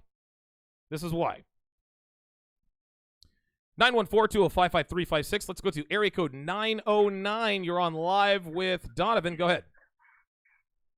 What's up, brother Donovan? Hey, what's going on, brother? How you doing, man? Not much, brother. Yo, this is your man from Pittsburgh. I know you probably getting tired of me keep calling them. No, call in, man. Listen, bro, you're in Allegheny County, right? Yeah. Yeah, I remember you, man. Yeah, you can call in whenever you want, man. What you got for me? My man, appreciate you. First of all, I want to commend you from squashing out with CGA. Prop shout out. We all one team, man. We one team out here. Straight up. Yes. Second of all, yeah, man, listen, though, to these guys out here, I got to tell y'all, well, look, first of all, Donovan, you know about the birth. We had the oldest concentration of senior citizens in America. That's right. Here, right? Yep. They walking around 90, 91, 90. We even got people up here in the hundreds. Listen, and you're right, 100%. To the guys listening, they never mature. They say once a man, twice a baby. Once a woman, twice a baby, too. Straight up. Nothing but fools up here. Listen, hey. If you want to see a shit show, come up here, man. All y'all guys listening to Donovan, he ain't doing this. He's spitting fire. It's disgusting. This is the worst I've ever seen it. I've been in like 30 states, 60 cities, bro. I've never seen a level of nastiness and disgust like I've seen up here in the Burgh. Damn. And I'm from Pittsburgh, but yes. Moreover, though, I just wanted to tell the men. Stop tricking on these broads out here. Tighten up y'all wallets. Lock it down, because the men up here, these old men are nasty, trick bag, homeless, because they just spend all their money on ass and just nasty. Got 3 babies, moms, and 7 children. It's this is the epitome right here, man. Ain't shit niggas. That's what it is, man. That's what it is. Tricks. Stop having these kids got these broads. They ain't doing nothing but fucking up y'all credit score. You know what? I'm going through the ringer right now. I didn't know you was married, though, Donovan. It all makes sense now. No, I'm not married. No. No, I said I didn't know you were married. No, oh yeah, right. I was married. Yeah, a lot of guys didn't know that I was married, and actually, a lot of guys didn't realize that until I went on with Coach Greg Adams. But yeah, I used to be married, man. Yeah, that was like a kick in the jaw to me. I said, "Damn, man." I didn't see it at all. You escaped it. I don't know how you escaped it, but man, listen, we love y'all out there, bro. Keep on, just keep building. Tell the guys, Red Man Group, we'll get at them, tighten up y'all wallets, and thanks for everything, man. Absolutely, man. Call in anytime. Shout out to my man from the AC, Allegheny County, the county with the highest concentration of baby mamas out of wedlock marriages. Area code 504. I'm going to come to you in just a second. Shout out to Bodhisattva with the $10 super chat. Says, red pilled my current LTR as much as a woman can be red pilled. We constantly watch red pill content together and discuss it, especially TSR. She's a patron, and it's been cool to see her transformation. Well, there you go. Wow. Okay. That's pretty good. Like to hear success stories like that. There's actually going to be a 22 convention. That's going to be for women by men. So looking forward to that. Big thanks goes out to Supervillain100 with a $2 super chat. Said GMOs. Nigga, you stupid. Talk about some GMOs. Y'all got jokes today. Will33 with the $5 super GMO hoes. That's a good t-shirt. Will33 with the $5 super chat says 99.9% of black women will never get it. The percentage is probably higher than that. 914-205-5356 is the number to call. Area code 504. You're on live with Donovan. Go ahead. Donovan, love the show, man. I'm gonna get through it real quick. What's your thoughts on getting your woman to be more consistent, man? My girl is just so inconsistent. I've put her through a lot of training. We've come a long way in just a little over a year. I think we've come a long way. But I would like to see a little more consistency with different things like her time management or her her words. For say, like, for example, okay, I'll be home for 5, and then she'll be home at 8 or 9. Now I know where she's at. I have her location at all times, like you do. But how can I get her to be more consistent? You know, with the hormonal changes throughout the month, all that plays a factor. Absolutely. The time thing is, I don't want to get into the whole, and I think maybe you were exaggerating for effect, right? If she says she's going to be home at 5, maybe she's home at 5:30 instead of 8, because if she says she's going to be home at 5 and doesn't come home at 8. Sir. Oh, no, sir. When I mean 5, when she said she was going to be home the other night at 5, she come in at 9. I didn't say nothing until she got in. And I said, you know, and I sat her down and I told her, like, you know, basically. Why hey, was look, she? You're not. Well, hold on real quick. Why was she 4 hours late? Yeah. Like, listen, I understand 10, 15, 30 minutes late, but 4 hours late getting home, like, I need a little more information there. Okay, like I said, I have her location. That's it. So that, you know, that only goes as far in itself. I kind of see where you're getting at, but no, I mean, she was 4 hours late. The whole thing changed to where plans changed on her end, and she didn't let me know.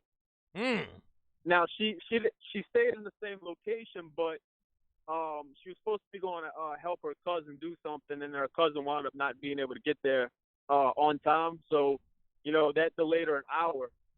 So she wound up taking that time to just, you know, bullshit, in other words. Okay. So to me, that wasn't so much the problem as in, hey, I told, you know, she told me she was going to be there, she's going to be back at 5, etc. So here I am. I want to plan my evening out, and then she comes in later. So that's pretty common with her, the inconsistency. And I just wanted to know your take on that. Yeah, and I'll actually give you 2 takes. I'm going to be home at 5 but doesn't get home at 9, that is a major, major, major red flag. Just because you have your woman's location doesn't mean you know what she's doing. I know where Devin is. Devin is at work right now. She might be bent over her boss's desk getting ass fucked as we speak. I don't know, right? Exactly. Like just because your woman is at work doesn't mean she ain't up to no good. And most affairs start at work. So she might be at work, but that doesn't necessarily mean that she's not putting your relationship at risk. If your woman tells you she's going to be home at 5 and comes home at 9, at that point what you need to do is you need to make yourself scarce for a couple of days. I know it sounds extreme, but this is what has to be done. Bruh, this is 4 hours late. What the fuck is she doing? Like you said, she was bullshitting. How much bullshitting can she do in 4 hours? I know something else she can be doing in 4 hours. She can be getting fucked. She can be sucking some dick. I'm not saying your girl is doing this. I'm not saying that she's not. But 10, 15 minutes here or there, I get it. That's fine. That's understandable. The traffic was bad. I stopped at the store to get a bottle of water, whatever the case may be. But 4 hours, way too much can happen in 4 hours. I'll let you deal with that. As far as working on her inconsistency, there's really not much you can do there. And I'll give you an example. Devin is notoriously inconsistent. I'm an early bird. I'm an early riser. I always wake up before she does. She'll sleep until 20 minutes before she has to go to work, right? She's wildly inconsistent. She's inconsistent. Dude, she sucks at laundry. She's never on time for work, but she's always on time when she gets home, right? What you have to do in order to get your woman to be more consistent is you have to put her in position to be more consistent. So, for example, if you want her to, the getting home on time thing, I don't think that's a big deal unless she's really late.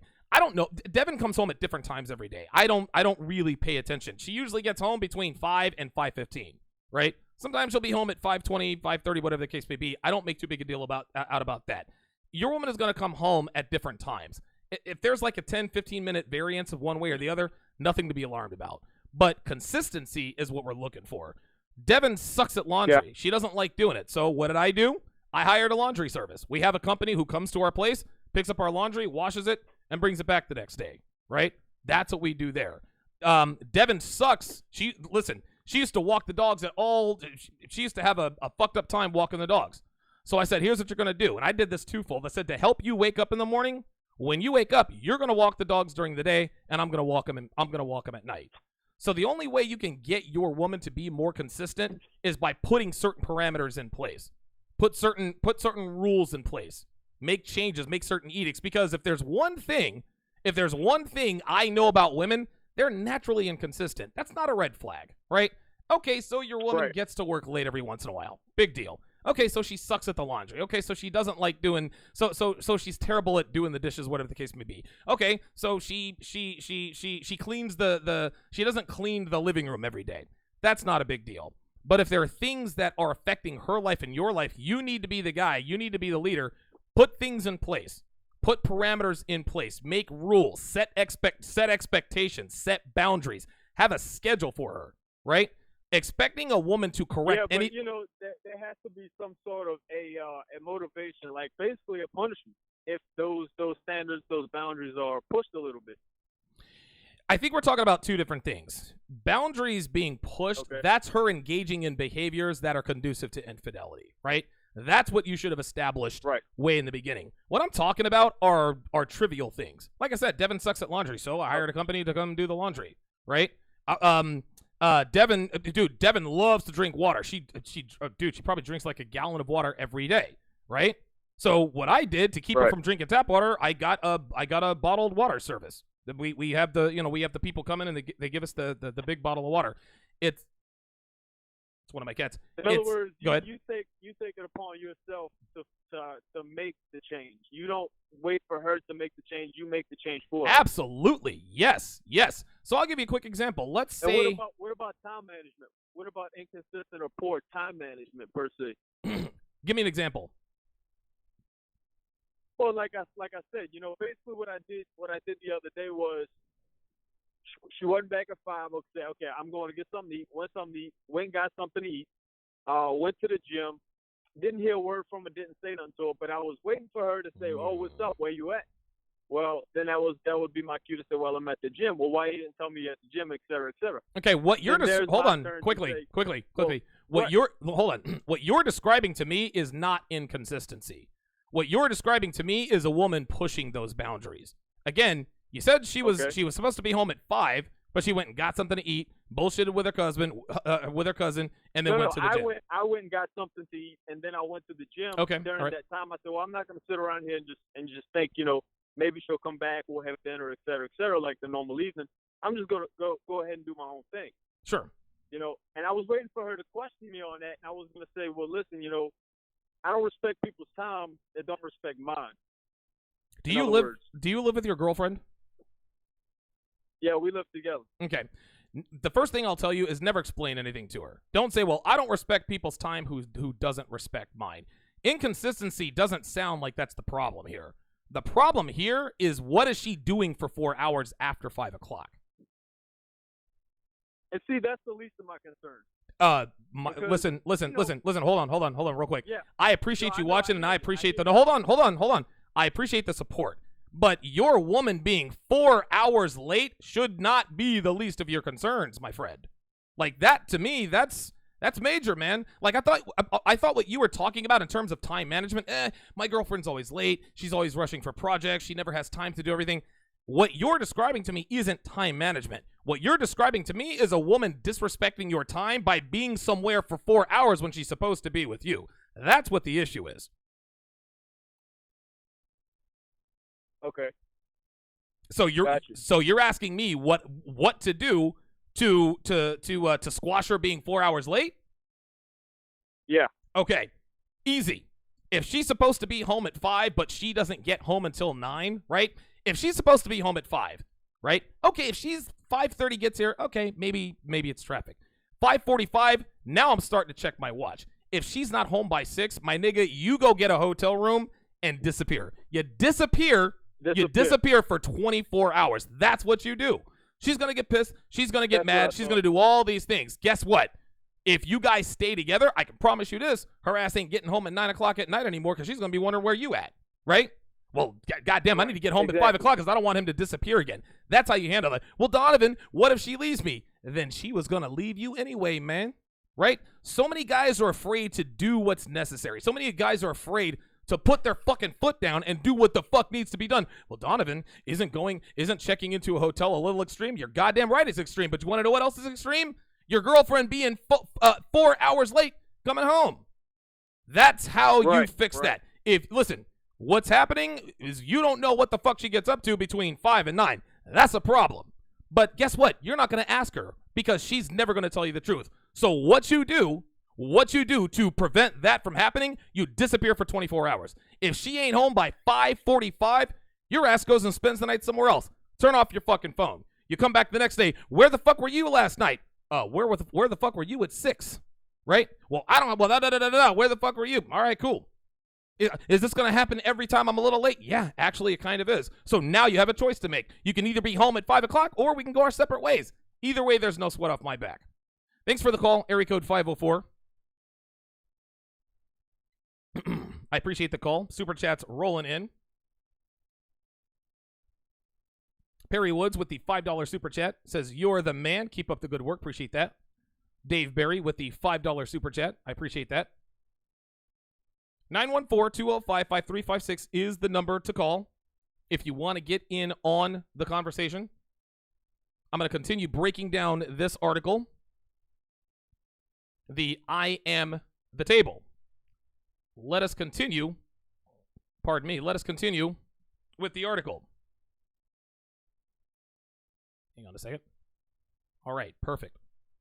Caller, I see that you're in the queue. I'm going to read this section and I'm going to get right back to you. She says, quote, "You realize just how much you are worth, and as a result, begin to take more care in deciding who does and who does not get access to your magic. This shift can happen at any age, but too many of us come to this realization late, only after we've been drained emotionally, financially, and or spiritually by a member of the Ashy Association of the Dusty Delegation. That said, it is never too late to wake up to your power as a woman and demand your worth." She said exactly what she said in the last one. She has fucked too many ain't shit niggas. Why would she mention the Ashy Association or the Dusty Delegation if she didn't have experience with these guys? This is another one of these educated bitches, one of these educated black women who think they're all that but can't quit fucking with Pookie and Ray Ray. They fuck with Pookie, Ray Ray, and Tyrone for 10, 15 years, but then expect the rich men to wife them up. Bitch, fuck that and fuck you. The fuck out of here. Talking about too late to wake up to your power. Bitch, it's too late for you already. It's too late for you for everything. You are 38 years old. You have no power. The only power you have is the vagina, and that's not even power. Because, like I said to the other caller, bitches are giving their shit away for free. Men ain't paying sticker price for a used vehicle with 358,000 miles on it. They're not doing it. The men who will do that, those aren't the men you want to be with. So let me get this straight. You made the members, these ain't shit niggas, members of the Ashy Association and the Dusty Delegation, all they needed was a bag of flaming hot Cheetos to get that ass. Now all of a sudden you're going to start demanding that men treat you like you're a valuable woman. Bitch, fuck you. Fuck out of here. Nigga showed up with a Baby Ruth and got the ass. What the fuck makes you think he's going to take you out on the date for a chance to get some of that worn out pussy? No, Niggas ain't doing that. Or, my bad, niggas who are worth the damn ain't doing that. Better get that ass on back to Pookie and Ray Ray. Get the fuck up out of here with that nonsense. Let's go back to the phone lines. Area code 758. You are on the line with Donovan. Go ahead. Hey, Donovan. What's up, bud? I think a lot of guys have a problem where they can't really, where they don't understand that they need to risk taking a loss. Where these guys think that, yes, where they're actually afraid of having their girls leave them. Fuck yes, man. Like I'm listening to the guy that just called there, and to me it seems that he doesn't realize that the girl don't really respect him when she's disrespecting his time. Right. Time is one of the most valuable things that we have as men. Right. And if that's not respected, that means you're not respected. Never forget, guys, that you're the prize. This bitch is out there and shit. You're the prize. That's right. Well, that's all I have to say. Excellent. Listen, thanks, man. Thank you for the call, area code 758. Listen, he pulled the other guy's card. He pulled the other guy's card. That's why the guy was timid. And area code 504. Listen, I appreciate you calling in, but it's guys not in his situation, right? But guys like him are afraid to take a loss. Too many men are afraid to do what's necessary because they're afraid to lose the girl. Gentlemen, this is called the scarcity mindset. You think that she's the best girl you can get. That's why you're afraid to say, you know what? She ain't home by 5:45. Fuck it. I'm going to go out and shoot hoops for a while. I'm going to turn off my phone and just go out and get me something to eat. I'm going to turn off my phone and go hang out with my homeboys. If your woman is that late, if your woman tells you, I'm going to be at your place at 5 o'clock, and 5:30 gets here and she ain't here, and a lot of guys are even tighter than that. They're like, you know what? Fuck this. Fuck this noise. I'm going to go over to my homeboy's house. I'm going to go over and fuck my baby. I'm going to go over and fuck my side chick. No, sir. You cannot be afraid to take a loss. And oh, by the way, Devin, who's listening to the show, just sent me a text message. She says she is not getting ass fucked. She is doing marketing reports, and she sent me photo proof. There you go. That's a woman in check. That's a woman in check. We close out the show by taking more of your phone calls and finishing off this article when we come back. Don't go anywhere, guys. We'll be right back. Gentlemen, if you want the blueprint on how to mold and shape a woman into exactly what you want and need, you need to get your hands on my 7-hour 5-part audio course, How to Build a Quality Woman from the Ground Up. This is 7 hours of rock-solid intel on how to build a female brick by brick into the kind of woman you want and need. Part 1 deals with the vetting process. I teach you how to select the right candidate by telling you what to look for and, more importantly, what not to look for in a woman. Part 2 deals with the training process. I take you step by step through the procedures that prepare a female for what it's like to be in a relationship with a man like you. I educate you on setting the tone early in order to reduce and possibly eliminate any and all behaviors that could potentially cause trouble in your relationship down the road. In Part 3, I instruct you on how to set and enforce boundaries and expectations. I teach you how to be direct when communicating your expectations in such a way that leaves nothing to interpretation. Part 4 will cover the sexual side of your relationship, how to dominate her sexually, and how you can make yourself unforgettable to her even if you're not the most well-endowed lover she's ever been with, will be discussed extensively. I will also teach you the ins and outs of deep conversion game, which is the art of verbally and physically dominating her body, her mind, and her soul. And finally, Part 5 will teach you how not to sabotage your relationship, how to maintain it, and what to do on the off chance that your woman gets out of line or out of pocket. Now, it's very important for you guys to understand that this course is based on personal experience. I'm not giving you guys hypotheticals or theories. These are techniques I use in my own relationship to this day, and anyone who follows me has seen that my techniques work and work well. Now, this isn't a cheat code or a magic bullet either, guys. This course isn't a turn her into the woman you've always wanted using this one weird trick, or how to make any woman your sexy, submissive sex slave with these 3 magical phrases. No. That's not what this is. So if that's what you're looking for, keep your money. To train a woman to look, act, and submit like a woman should takes time, hard work, consistency, and maintenance. If you are willing to put in the work, go to donovansharpe.com/courses to get your hands on the only relationship guide that actually works by the only man who has shown that it works. Again, that's donovansharpe.com/courses. The link is in the description.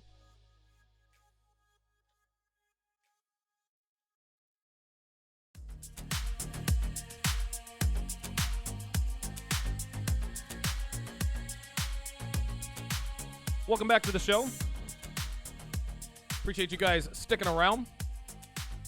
You are listening to the 526th edition of TSR Live. These are almonds. Not almonds, pecans. Got to get powered up for bowling league tonight. All right. Let's get back to our article that we were reading just before the break. Again, the phone lines are still open. 914-205-5356. If you want to get in on the conversation, we're going to finish off this article, close out the show with some of your phone calls, and then call it a day. Let's continue.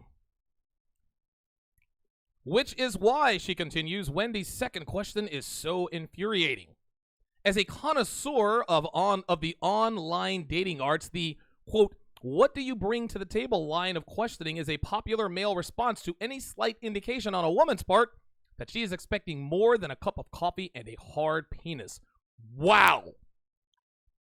She said, as a connoisseur of the online dating arts. Translation.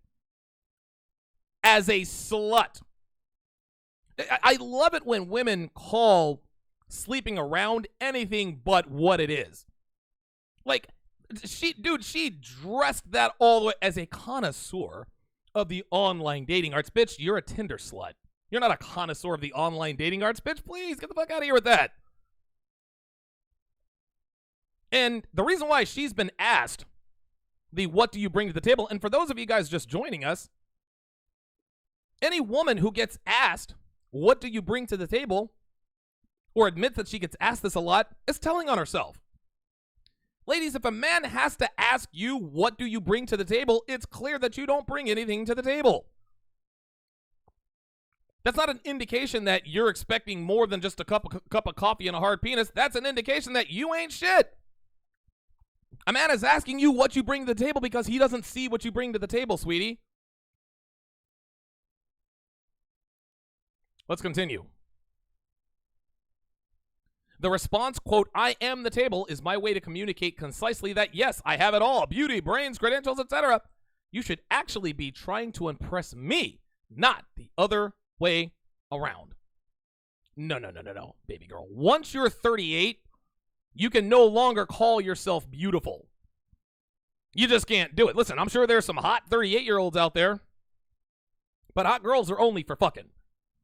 But again, she's trying to say, oh, well, listen, I have it all. Beauty, brains, credentials, so you should be trying to impress me. Bitch, no. You're 38. You should be trying to impress me. This is the problem with women. They still think, even at 38 years old, that because they went out and got a degree, they went out and traveled to all these destinations, that somehow increases their value. No. Age, traveling, experience, and education, that increases a man's sexual market value. It does not do the same for women. She continues. I could, of course, rattle off the fact that I'm a Spelman grad. I have a law degree. I'm a successful entrepreneur, a marketing professional, glambassador of Newark, author, 100 Things to Do in Newark Before You Die, yoga teacher, and a bad bitch. But does any of that define me or somehow entitle me to a high-quality man? Absolutely not. Oh, it sounds like she's starting to keep it real here. I could be a circus clown, not to disrespect circus clowns. Irrespective of my size, age, or color, I have the freedom to demand a certain standard and pursue relationships with men that have reached a certain level financially. Oh, my God. Let me read that again. Irrespective of my size, age, or color, I have the freedom to demand a certain standard and pursue relationships with men that have reached a certain level financially. You want to know something? She's actually right. She's actually right. She does have the freedom to demand that men be well off before fucking her. She actually absolutely, she has that freedom. But just because you have the freedom to doesn't mean it's a good idea. Listen, any woman can say, well, listen, I have the right to demand rich men, bitch. Of course you do. Doesn't mean you're entitled to it. Just because you can demand it, just because you demand something doesn't mean you're entitled to it. This is the problem with black women in particular. They think that just because they squawk and bitch about it means they're entitled to it. No, you ain't entitled to shit. You're 38. Because really, what are the requirements for dating a wealthy man? Hold on, here we go. I need to move this phone number here. Hold on. This is funny. She's about to tell on herself here. Hang on a second. She says, but really, what are the requirements of dating a wealthy man? If I looked like an Eastern European supermodel or was an A-list celebrity, would Wendy have posed the same question? Did anyone wonder what credentials Elin Nordegren had in order to date and marry Tiger Woods? What about Melania Trump or Selma Hayek? Of course not. Dude, this is it. This is it. Elin Nordegren, you want to know what credentials she had? She was young and she was beautiful. That was it. She was young and beautiful. Those were her credentials. I said it I said it at the beginning of this article. Women don't have to bring much to the table. They really don't. If you're young and beautiful, guess what? Those are the qualifications that you need. Youth and beauty are absolutely essential. But this woman wants to bitch and moan because she's not a white girl with blonde hair that she was entitled to Tiger Woods. No, baby girl. No, you don't get to have it both ways. And the fact that this woman said Eastern European supermodel, right? You can tell this woman hates white girls. You can tell she hates white girls. This is the pervasive attitude of black women. Well, I'm educated and I'm this and I'm that. What does that young, pretty white girl have that I don't have? Well, she's young and she's pretty. That's just all there is to it. Right? Like, what qualifications did Elin Nordegren have? Look at her. This is disingenuous, guys. This is disingenuous. And by the way, celebrity has nothing to do with it. High value, high status men, they don't give a shit about celebrity. They want youth, beauty, obedience, submission, and agency. That's what they want. Tiger Woods, men like Tiger Woods don't marry 38-year-old post-wall bitches who think they're all that. No. They marry beautiful young women. Race doesn't matter. Listen, Elin Nordegren could have been black. Guess what? Tiger would have married her anyway if she's young and beautiful. Unbelievable that she actually fixed her mouth to ask that question. What qualifications did Elin Nordegren have to marry Tiger Woods? Dude, I swear to God, the willful verbal ignorance of black women will never ever cease to amaze me. You have got to be fucking kidding me. Gotta be kidding me with that nonsense. What qualifications, bitch? Are you for real with that? Unbelievable. Let's continue. What makes me or you any less worthy to date and marry someone of a higher income bracket? I'll tell you what. Age, and body count. Basically, she's saying, well, what makes you worthy to date rich men? That doesn't make me worthy. That doesn't make me qualify. You're 38. That's number one, you're old. Number two, you've got an attitude problem. Number three, you're entitled. See, young, beautiful women who aren't entitled have that feminine, docile nature. Black women who are educated think they deserve the fucking world. That in and of itself, that's a turnoff regardless of what you look like. But sweetheart, what you got to understand is that as a black woman, you are at the bottom of the sexual totem pole, baby girl, and you know it. You can get mad if you want to. That's how it is. Black women need to understand that because of their sexual market deficiencies, because they're already behind the 8 ball, they need to understand, pardon me, they need to understand that they're at a disadvantage. You need to control the things that are under your control. Control that attitude. Don't get fat. Don't fuck niggas by the truckload. That's it. If you do those things, now we can start to have a conversation. Or if you do those things, now we can start to have a conversation. But for you to say, well, what does that young, pretty white girl have that I don't have? A 38-year-old educated black woman. Bitch, you answered your own question. To go even deeper, the table question is offensive on its face. Pardon me. Is offensive on its face because it puts a woman who by nature takes everything a man gives her and improves on it. Oh my God. Jesus fucking Christ. Let me read this again. Puts a woman who by nature takes anything a man gives her and improves it. Are you serious? Are you kidding me with this? This woman has such an inflated sense of self. This is why she's still single. Women don't improve anything that a man gives them. Are you kidding me? In the position of having to defend her worth to a perfect stranger based on random qualifications like looks, credentials, or freak number. This is unbelievable. She's mad that rich men don't want to date or marry her because she doesn't look good, because she's a slut and she's old. That's what it is. This woman is literally just rationalizing. She's mad that high status men aren't choosing her. And she's mad at white girl. Well, do I have to be young and white and beautiful to get married? Well, 2 for 3. Young and beautiful, yeah. Whenever that question is posed, she says, I now know that you've sized me up and have determined that what little you know or see so far is not enough. So you need a list of additional qualities that I'm, quote, offering in order to take me seriously. Yeah, that sounds about right. When he looks at you and sees that you're old and overweight and entitled, he's thinking, okay, well, if you want a relationship, you're not off to a very good start. What else you got?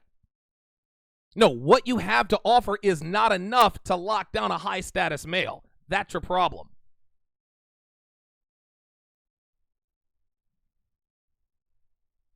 Revolutionary concept to some, but these are the facts. The whole reason why men are driven to get up every day, go to work, have successful careers, and make a lot of money is so that they can afford to impress women and date/marry the dream girl of their choosing. So it goes without saying that the woman is the table. Oh, let's just say, for example, let's just for shits and giggles, let's just entertain the woman is the table argument, right?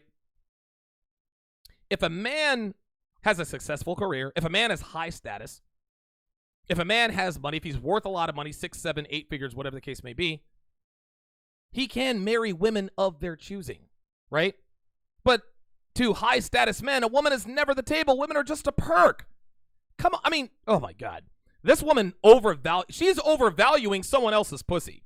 What she's trying to do is she's trying to say, well, I'm as qualified as those young hot girls, right? But high status men should still be marrying me. Unbelievable. What that means is that a woman simply is worthy, and it has nothing to do with how many degrees she has. Yeah, she's right about that. No, she's right. A woman's worth has absolutely nothing to do with how many degrees she has. That's real talk. Our value is intrinsic and tangible. It's the peace you feel when we're around, the joy you get from making us happy, and the diamonds that spring from our womb should we choose to bless you with children. Oh my God. All the rest is simply table decor. Now she's just trying to be clever. If you have a hard time understanding this, you are either a woman who has been socialized to think that you need to go above and beyond in order to keep a man. It's the other way around, sis. Or you're a man who's not a provider and is instead looking for a woman to help you, aka cook, clean, provide live-in sex, have your babies, raise your babies, and do all the emotional labor of sustaining the relationship and pay half the bills. No. See, she's right about some of that. I do expect my woman to cook, clean, provide that live-in sex. Now, I'm not going to have babies, but high-status men want them to have babies and raise babies. But high-status men don't do all the emotional labor of sustaining a relationship. Ryan Stone said it best. Relationship is the woman's job. It's not a man's job. A man's job is just to be a man. Protect her. Fuck her brains out. Keep her in line. The relationship part, that's the woman's part. Women like this do this all the time. They group a number of characteristics and traits and try to put them on that same level to make them all either right or all of them wrong. If you had, oh, wait a minute, hold on. Good luck to you guys, she says. As for me, my dating life, I have made a conscious choice not to settle because I've learned once you settle, you end up giving up less than what you settled for. Still convinced that love is the only thing we need? How about some stats, she says. It's time as black women that we level up not just in our careers, but our romantic relationship as well. To do so, you don't have to focus solely on super rich men, but authoritative mating requires that you date and marry out rather than down. This is hypergamy. She is telling the truth. And no, money isn't everything, but we just marked equal pay day 2018 and blah, blah, blah, blah, blah, blah, blah. Yeah, salaries, blah, blah, blah, blah, blah. So men, she ends, please do us all a favor and stop asking women what they bring to the table. Instead, start contemplating how you can provide a home and a lifestyle that your ideal fits comfortably in. Do you think women should be asked what they bring to the table, or do you stand behind the belief that we are the table? Share your thoughts. This is the kind, these are the kinds of women, this is why the dating market is a shit show, guys, especially for black women. Black women have such an inflated sense of entitlement. They think that because they're the most educated group of women in America, that they're entitled to high status men. You want to know why? You want to know why women cling to their degrees so much? You want to know why most women are overweight? You want to know why most black women are overweight? Well, because they don't want to do the hard thing to get a man's attention. They can go to school and get a degree. Guess what? Getting a degree is easy. Getting a degree is a hell of a lot harder than actually losing weight and being fucking feminine. This is why black women have no interest in being fucking feminine and not being fucking fat asses. Well, I have a degree. He should love me. No, he should not. He should absolutely not want you with your fucking degree. Bitch, you're 467 pounds. A degree don't mean shit. Right? Black women dude, they get the fake hair. They get the fake hair. They get wigs. They get their nails done. Fake ass. Makeup, everything looks fake. Everything fake. Right? They do all of the easy things to try to make themselves look like white girls. They do everything in the world to make themselves look like white girls. Here's the problem. The reason they don't get the men that white girls get is because they're not submissive. That's right. You see, being submissive requires effort. It's easier for a black woman to throw on a blonde wig, throw on some fingernails, throw on some makeup, throw on some booty shorts, whatever. That's easy. That's why, dude, that's why every black woman out there does the same thing, because it's all easy. 2 out of 3 people that have college degrees in America are women. It's because it's easy. Women have never done what's hard. You ever thought about that? This is why so many women have college degrees. This is why most of the college degrees held by people in this country are by women, because it's easy. Women don't like doing what's hard. This also extends to black women. Black women want all the attention that white girls get. So they do the blonde hair, they do all the makeup, they try to act white and talk white, Kim Kardashian and Starbucks and all that other fun stuff, but they're still not getting the attention. Why? Because they're fucking fat asses, number 1, which is hard, and number 2, they're not fucking feminine. Quit with the blonde wigs and the fucking fake nails and all that shit. Quit trying to mimic white girls and actually be feminine. Black men don't date white girls because they're white. Black men date white girls because they're not black women. Do what's hard for a change. If you want to get the attention of a high-status male, do what's hard. Don't do the easy thing. It's easy to put on a wig. It's easy to stuff your bra. It's easy to get fucking fingernails. Do what's hard. Lose the weight and quit being a fucking fat ass. All right, last call of the day. Area code 574. You're on Live with Donovan. Go ahead.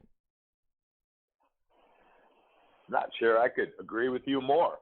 Unfortunately, I haven't listened to much of this, and I just chimed in right now. I just punched in, and I wish I would have heard some more. Okay. You hit about every grenade that there is. I wonder what your calls were like earlier. I would have loved to have heard them, but that's the raw truth. And that's what it is. It is what it is. And right. I kind of enjoy that when somebody has enough balls to actually talk the raw truth without worrying about anybody's feelings. And again, I didn't get a chance to hear any of your interaction with anybody, but that was fantastic.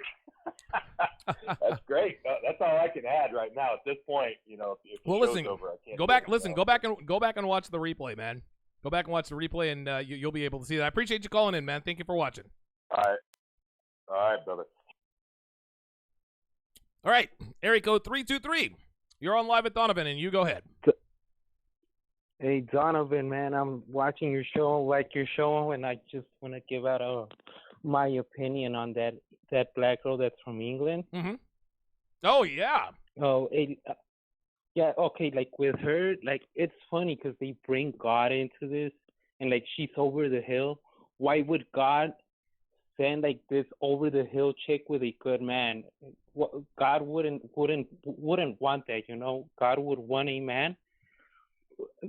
A woman, God will give a woman like choices, and they waste time sleeping around, and then they say that, oh, God, God's gonna put a man in her life, and it's all a lie, man. Because like God will never send a woman to a good man's, like, you're over the hill, Right. Why would God send it? If you're a man and you're listening to this, why would God send you an over the hill woman that's been around, slept around? How would you respond to something like that? I personally wouldn't date somebody that's like that because, a bunch of diseases. Yeah, I don't know. I don't understand exactly what you're saying because I'm not really an overly religious person. In my opinion, and thanks for the call, area code 323.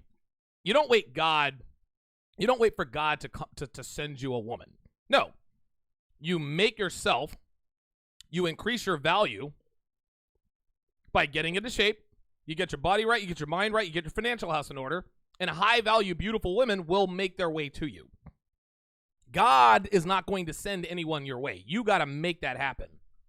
You have to increase your value. We got a fake-ass pro-black in here. I actually just opened the main chat. Deanne says, I agree with what you're saying about black girls, and that is YOU''RE, not YOUR, about black girls, but them white girls are dirty and STD carriers. Translation, white girls do it too. My nigga, you're obviously new to these parts, right? Yes, white girls are dirty. Yes, white girls carry STDs. Okay? So do black women. You fucking idiot. Like, you didn't expect me to see through that? White girls do it too. You want to know something? Check this out. White girls do it too, and they do it worse. That's right. White girls cheat more. They fuck around on you more. They commit paternity fraud more. They do everything worse than black women. Real talk, I'm not being facetious. Here's the trade-off. At least with white girls, you get something in return. All women, Deanne, will fuck your life up. All of them will, regardless of race. But the problem with black women is that you don't get shit in return for it. Listen, if a white girl destroys your life, okay, it sucks. You have to do things to mitigate that, but at least you got something in return. At least you got your dick sucked. At least you got femininity. Black women will fuck up your life and not give you any femininity. They want to fight you at every turn. They want to act like a fucking man. So by all means, use that straw man argument, white girls are STD characters. My nigga, go to Atlanta. Go to Atlanta. There are more women with HIV in Atlanta than any other city in this country. Go out there and start fucking with them black girls. Listen, you got it, my nigga. You got it. You got it, bro. You can have them. You can give me that tired ass white girls do it too argument all you want. Cool. Listen, you're getting no argument for me. White girls absolutely do it too. White girls and black girls do the same goddamn things. White girls do it worse. The difference is with black women, you don't get shit for it but a fucking headache. Miss me with that bullshit. Man, oh man. That is going to do it for this edition of TSR Live. My thanks to all of my super chatters. I will see you guys next Tuesday. Thanks for tuning in.